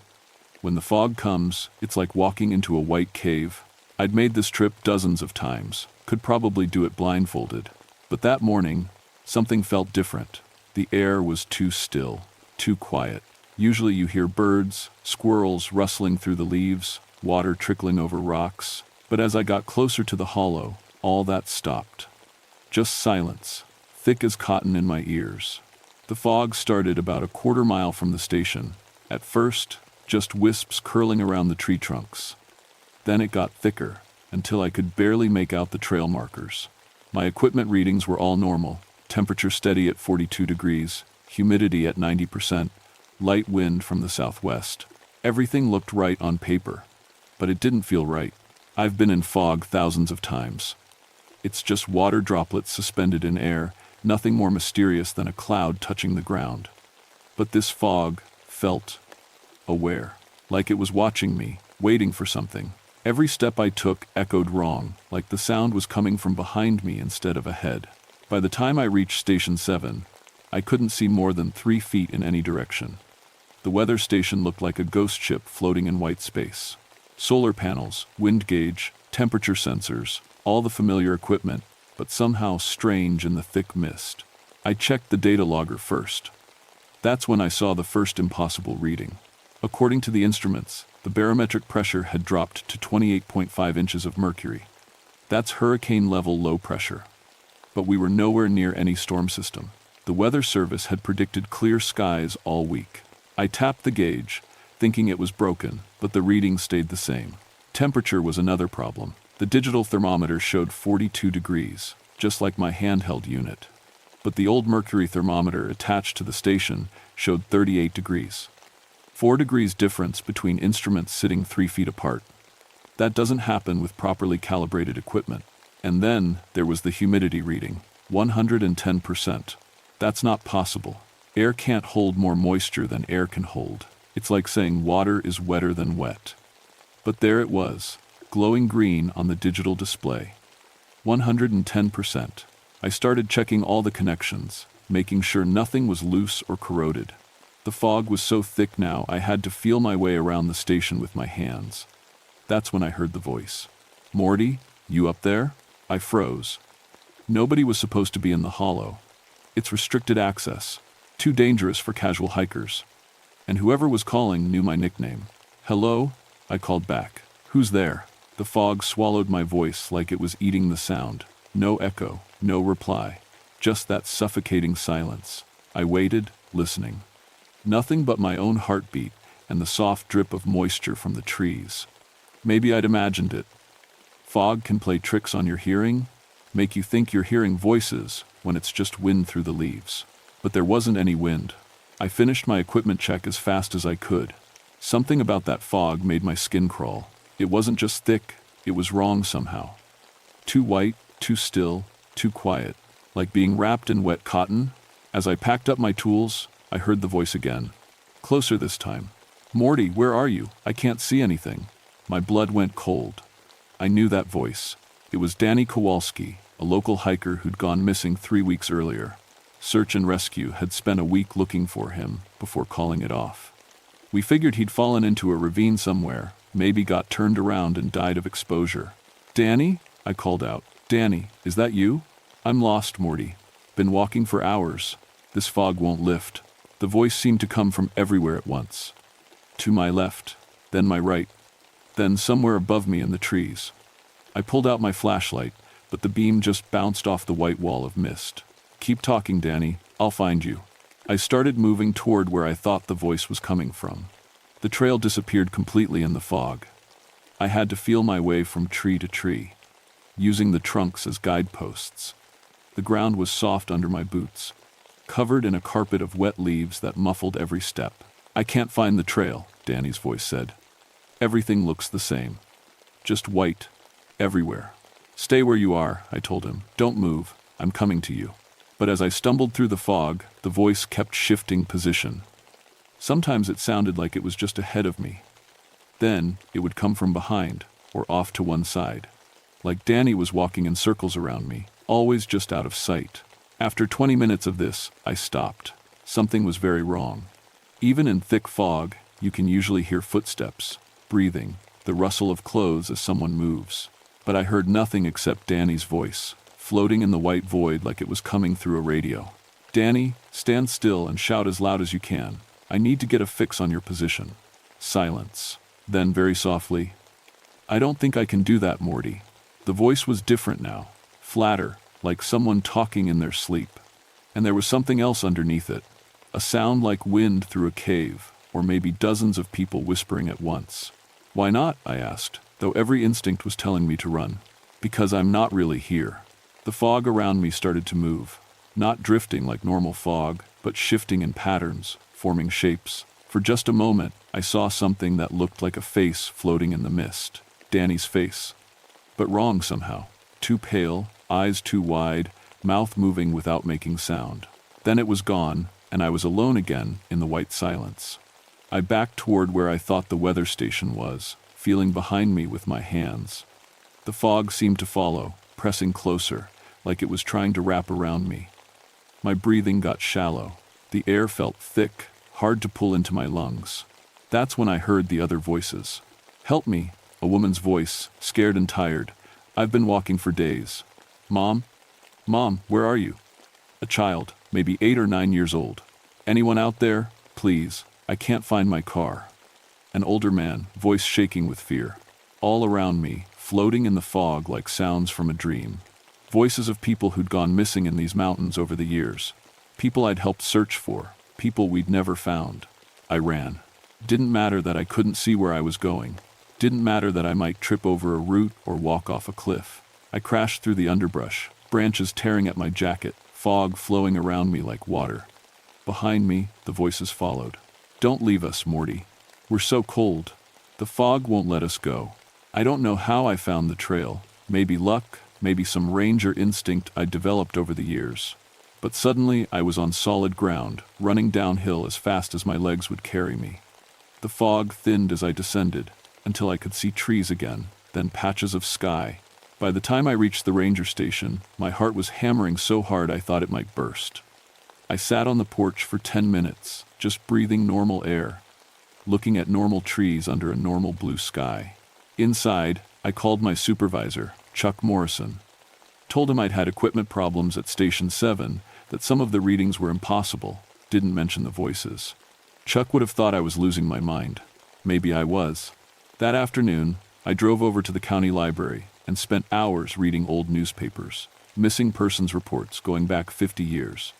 Hikers, hunters, kids who wandered off from camping trips, most were never found. The mountains are full of places where a body could disappear forever. But there were patterns I'd never noticed before. Most of the disappearances happened in spring and fall, during fog season.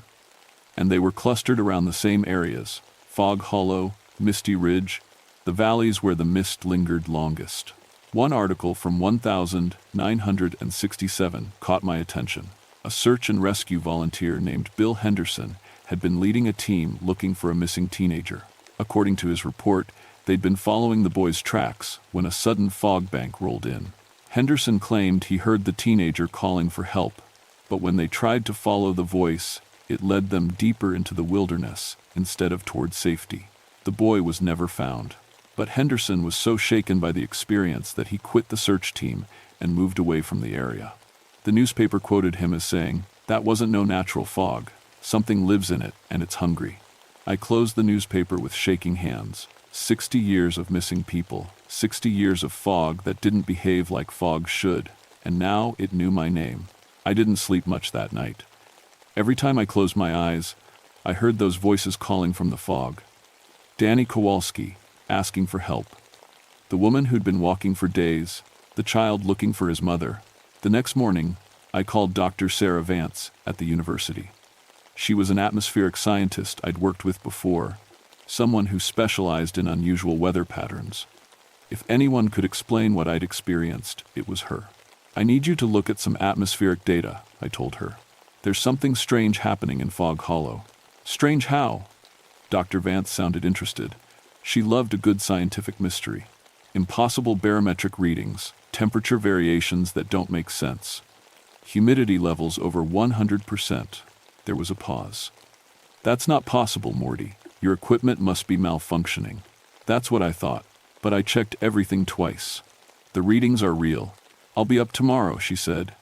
"This I have to see." Dr. Vance arrived the next afternoon with a truck full of portable weather monitoring equipment. She was a small woman in her 50s, with gray hair and sharp blue eyes that missed nothing. We'd worked together on several research projects over the years. If anyone could figure out what was happening in that hollow, it was her. We loaded up my Jeep and headed for the mountains. It was a clear day, no fog in sight, perfect conditions for scientific observation. "Tell me exactly what you experienced, Doctor," Vance said as we drove up the winding mountain road. I told her about the impossible readings, the strange silence, the way the fog felt different somehow. I didn't mention the voices. Not yet. We parked at the trailhead and hiked up to Station 7. In the daylight, with clear skies overhead, everything looked normal. The weather station stood in a small clearing, surrounded by tall pines. Birds sang in the trees. A creek babbled somewhere nearby. Dr. Vance set up her equipment while I checked the regular instruments. Everything read normal. Temperature, 58 degrees. Humidity, 40%. Barometric pressure, 30.15 inches. Exactly what you'd expect for a spring afternoon in the mountains. I don't see any anomalies, Dr. Vance said, frowning at her portable weather station. All readings are within normal parameters. I felt stupid. Maybe I had imagined the whole thing. Maybe the fog had just gotten to me, made me paranoid. Then the temperature started dropping. It happened fast. In the space of 5 minutes, the air went from 58 degrees to 45. Then 40. Then 35. Our breath started showing in little white puffs. That's not normal, Dr. Vance muttered, watching her instruments. The sun's still shining. There's no weather system moving in. The fog came next. Just wisps at first, curling up from the hollow below. But it moved wrong, flowing uphill against the wind, pooling in places it shouldn't pool. Within minutes, thick white mist surrounded us. Look at this, Dr. Vance called out, her voice muffled by the fog. The barometric pressure just dropped 6 inches in 2 minutes. That's impossible. I couldn't see her anymore, even though she was only 10 feet away. The fog was thicker than anything I'd ever experienced, like being buried in white sand. Sarah, where are you? Over here, by the instruments. But her voice came from the wrong direction. I turned toward the sound and took a step, then another. My foot hit something solid, a tree. But that was wrong. There weren't any trees between the weather station and Dr. Vance's equipment. I knew this clearing like the back of my hand. Sarah, I'm right here. But now her voice came from behind me. Where did you go?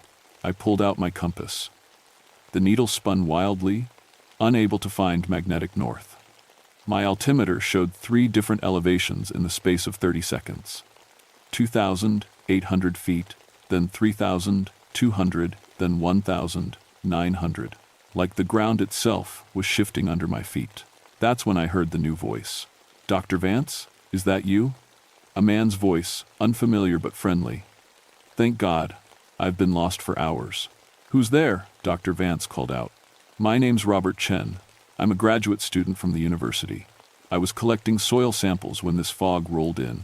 I felt cold all over.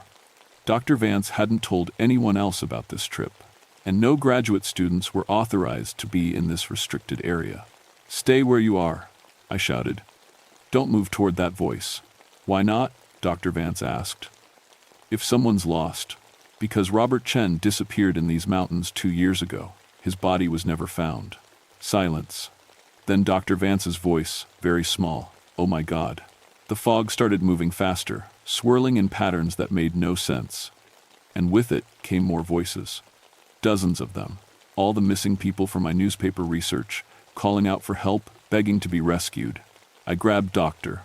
Vance's arm and pulled her away from the voices, toward where I thought the trail might be. We stumbled through the fog for what felt like hours, but was probably only minutes. The voices followed us, always just out of sight, always leading us away from safety. This way, a child's voice said. I found the path. No, an old woman called out. The trail's over here. You're both wrong, said a man who sounded like my dead father. Follow me. Dr. Vance was shaking. This isn't possible. Fog can't do this. It's just water vapor. But I was starting to understand. This wasn't normal fog. This was something else entirely. Something that collected people, absorbed them somehow, used their voices to lure others into the white void. We found the real trail by accident, following the sound of running water to the creek that paralleled the path. The fog thinned as we descended, until we could see the forest again, then patches of blue sky. By the time we reached the jeep, Dr. Vance was as white as the mist we'd escaped. She didn't say a word during the drive back to town, just sat there, staring at her instruments, trying to make sense of readings that defied everything she knew about atmospheric science. That night, she called me from her hotel. I analyzed the air samples I collected, she said, her voice shaky. There are microscopic crystalline structures in that fog, Morty. Geometric patterns I've never seen before. They're not ice crystals, and they're not any natural formation I can identify. What are you saying? I'm saying that fog isn't made of water. It's made of something else. something that shouldn't exist. 2 days later, Dr. Vance's assistant found her standing in the hotel parking lot at 3 in the morning. Her eyes were open, but she didn't respond to her name. She wasn't breathing. Her heart had stopped, but her body was still warm, like she'd just died. The doctors couldn't find anything wrong with her. No heart attack, no stroke, no signs of disease or injury. They said it was like her consciousness had simply left. I knew better. The fog had found her, even 50 miles away from the mountains. It had taken what it wanted, leaving behind an empty shell. And now it was coming for me. 3 nights after Dr. Vance's death, the fog came to my house. I live in a small cabin, about 5 miles from the ranger station, tucked back in the trees where the tourists can't find me. It's my sanctuary, the place where I can forget about the mountains and their mysteries. Or at least, it used to be. I was sitting on my porch, drinking coffee and watching the sunset, when I noticed the mist starting to rise from the valley below. That was normal enough. Fog forms every evening in the hollows, especially this time of year. But this fog was different. It moved too purposefully, flowing uphill like water in reverse. Within minutes, it had surrounded my cabin, thick, white, impenetrable. The kind of fog that makes you feel like you're the only person left in the world. "Hello, Morty." "Hello, Morty." The voice came from everywhere and nowhere. Not any single person, but dozens of voices speaking in unison. All the people who'd vanished in the mountains over the years, their words blending into something that wasn't quite human anymore. I stood up slowly, my coffee mug trembling in my hands. "What do you want?" "We want to show you something. Something wonderful." The fog pressed closer to the porch, and I could see shapes moving in it. Faces, dozens of them, floating just beneath the surface of the mist like bodies under ice. Men, women, children. All the missing hikers and hunters, all the people who'd gotten lost in the fog and never came home, but they weren't dead. Their eyes tracked my movement, their mouths opened and closed soundlessly. They were trapped, suspended in that white void, conscious but unable to escape. "They're safe with us," the collective voice said. "No more cold, no more hunger, no more fear. Just peace, forever and always." "You're killing them," I said. "We're preserving them. Every memory, every experience, every moment of their lives, they live on within us, part of something greater than they ever imagined." The fog flowed onto my porch, and I backed toward the door. The air temperature was dropping fast. I could see my breath now, little puffs of white that were quickly absorbed by the mist. "Dr. Vance figured it out before we collected her," the voices said. "We're not weather, Morty. We're not a natural phenomenon. We're alive, ancient. We've been feeding on human consciousness for thousands of years." More faces appeared in the fog. Danny Kowalski, his features peaceful but empty. Robert Chen, the graduate student who disappeared 2 years ago. Dr. Vance, her scientific curiosity replaced by blank acceptance.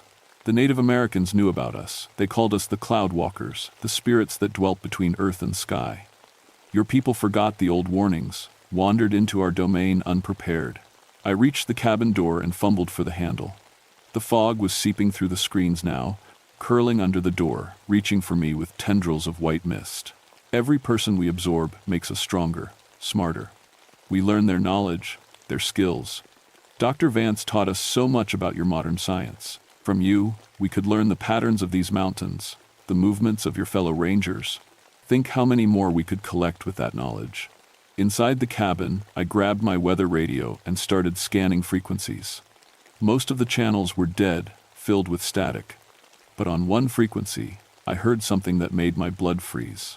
Voices, hundreds of them, all the people the fog had taken, speaking in unison, sharing their consciousness like a vast, connected mind. They were planning something, expanding their territory beyond the isolated hollows, moving into populated areas where they could harvest more minds.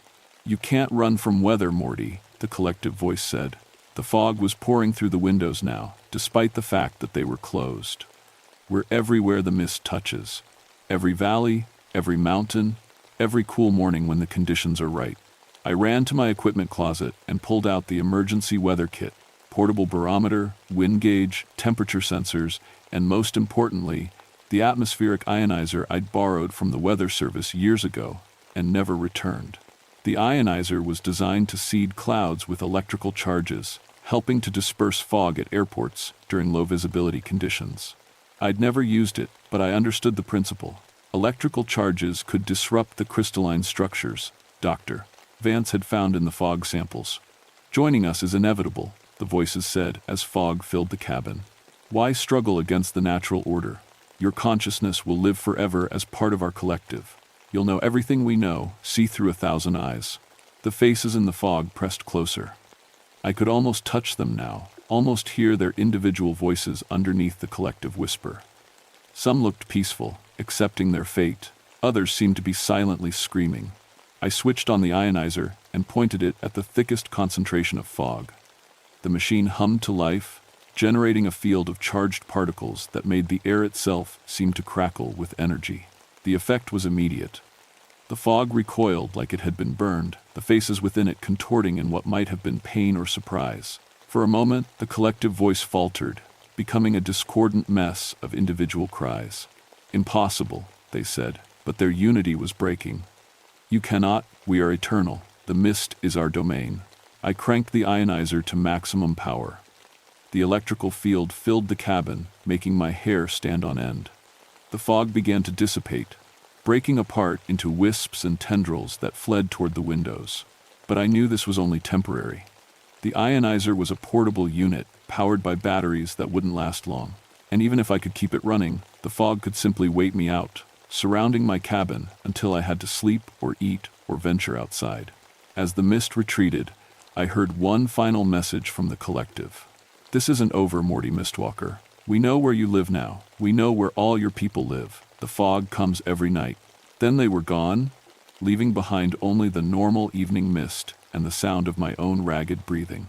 I spent the rest of the night setting up early warning systems around my cabin and calling in favors from old contacts at the weather service. By morning, I had a plan.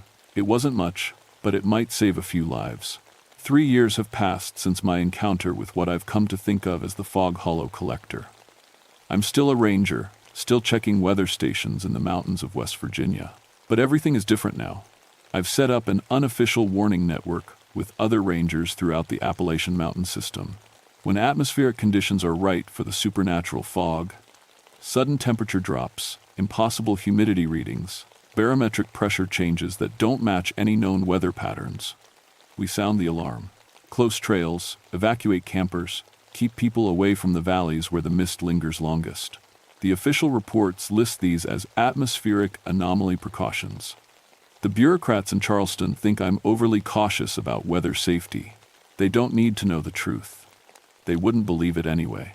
I've also been working with a small group of atmospheric scientists who are studying similar phenomena in other mountain ranges. Dr. Vance wasn't the first researcher to encounter impossible fog formations. There are reports from the Smoky Mountains, the Cascades, even the Alps, ancient predators that evolved to mimic weather patterns, feeding on human consciousness in isolated places where their activities could go unnoticed for centuries. We call ourselves the Clear Air Society. Half joking, half serious. We share information, develop countermeasures, and try to protect people from threats that science doesn't officially recognize. It's not much, but it's something. The ionization technique works, but only temporarily. The entities that create these fog formations are old and adaptable. They've learned to avoid areas with strong electrical fields, to hunt only when the atmospheric conditions make electronic countermeasures ineffective. Sometimes I wonder if I'm fighting a war I can't win. There are so many isolated valleys in these mountains, so many places where the mist can gather and hunt, and with each person they absorb, the collective grows stronger, smarter, more dangerous. But I keep doing the work anyway.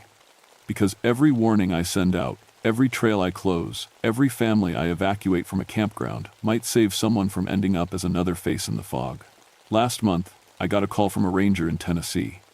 She'd found a missing hiker standing in a meadow, alive but unresponsive. The man's body was fine, but his mind was gone. Just like Dr. Vance. The fog had tried to take him, but been interrupted before the process was complete, leaving behind an empty shell. It's spreading, getting bolder, testing new territories, new hunting strategies. I still live in my cabin in the mountains, still make my rounds to the weather stations, though I never go to Fog Hollow anymore. Station 7 has been officially decommissioned due to ongoing equipment malfunctions. The real reason is that anyone who ventures into that particular valley alone never comes back the same. Sometimes, on clear nights, I stand on my porch and look up at the stars. The mountains stretch out below me in dark ridges and shadows, beautiful and peaceful. During those moments, I can almost forget about the ancient things that hunt in the mist. But when morning comes and I see fog rising from the valleys, I remember, and I check my ionizer batteries, scan the weather frequencies, and prepare for another day of protecting people from a threat they don't know exists. The fog remembers me too. Sometimes I hear my name whispered in the mist that forms around my cabin on cool evenings. It's waiting for me to make a mistake, to venture out unprepared, to give it another chance at adding my consciousness to its collection. So far, I've been lucky. But luck doesn't last forever in these mountains. The fog is patient. It has all the time in the world, and it never forgets a face.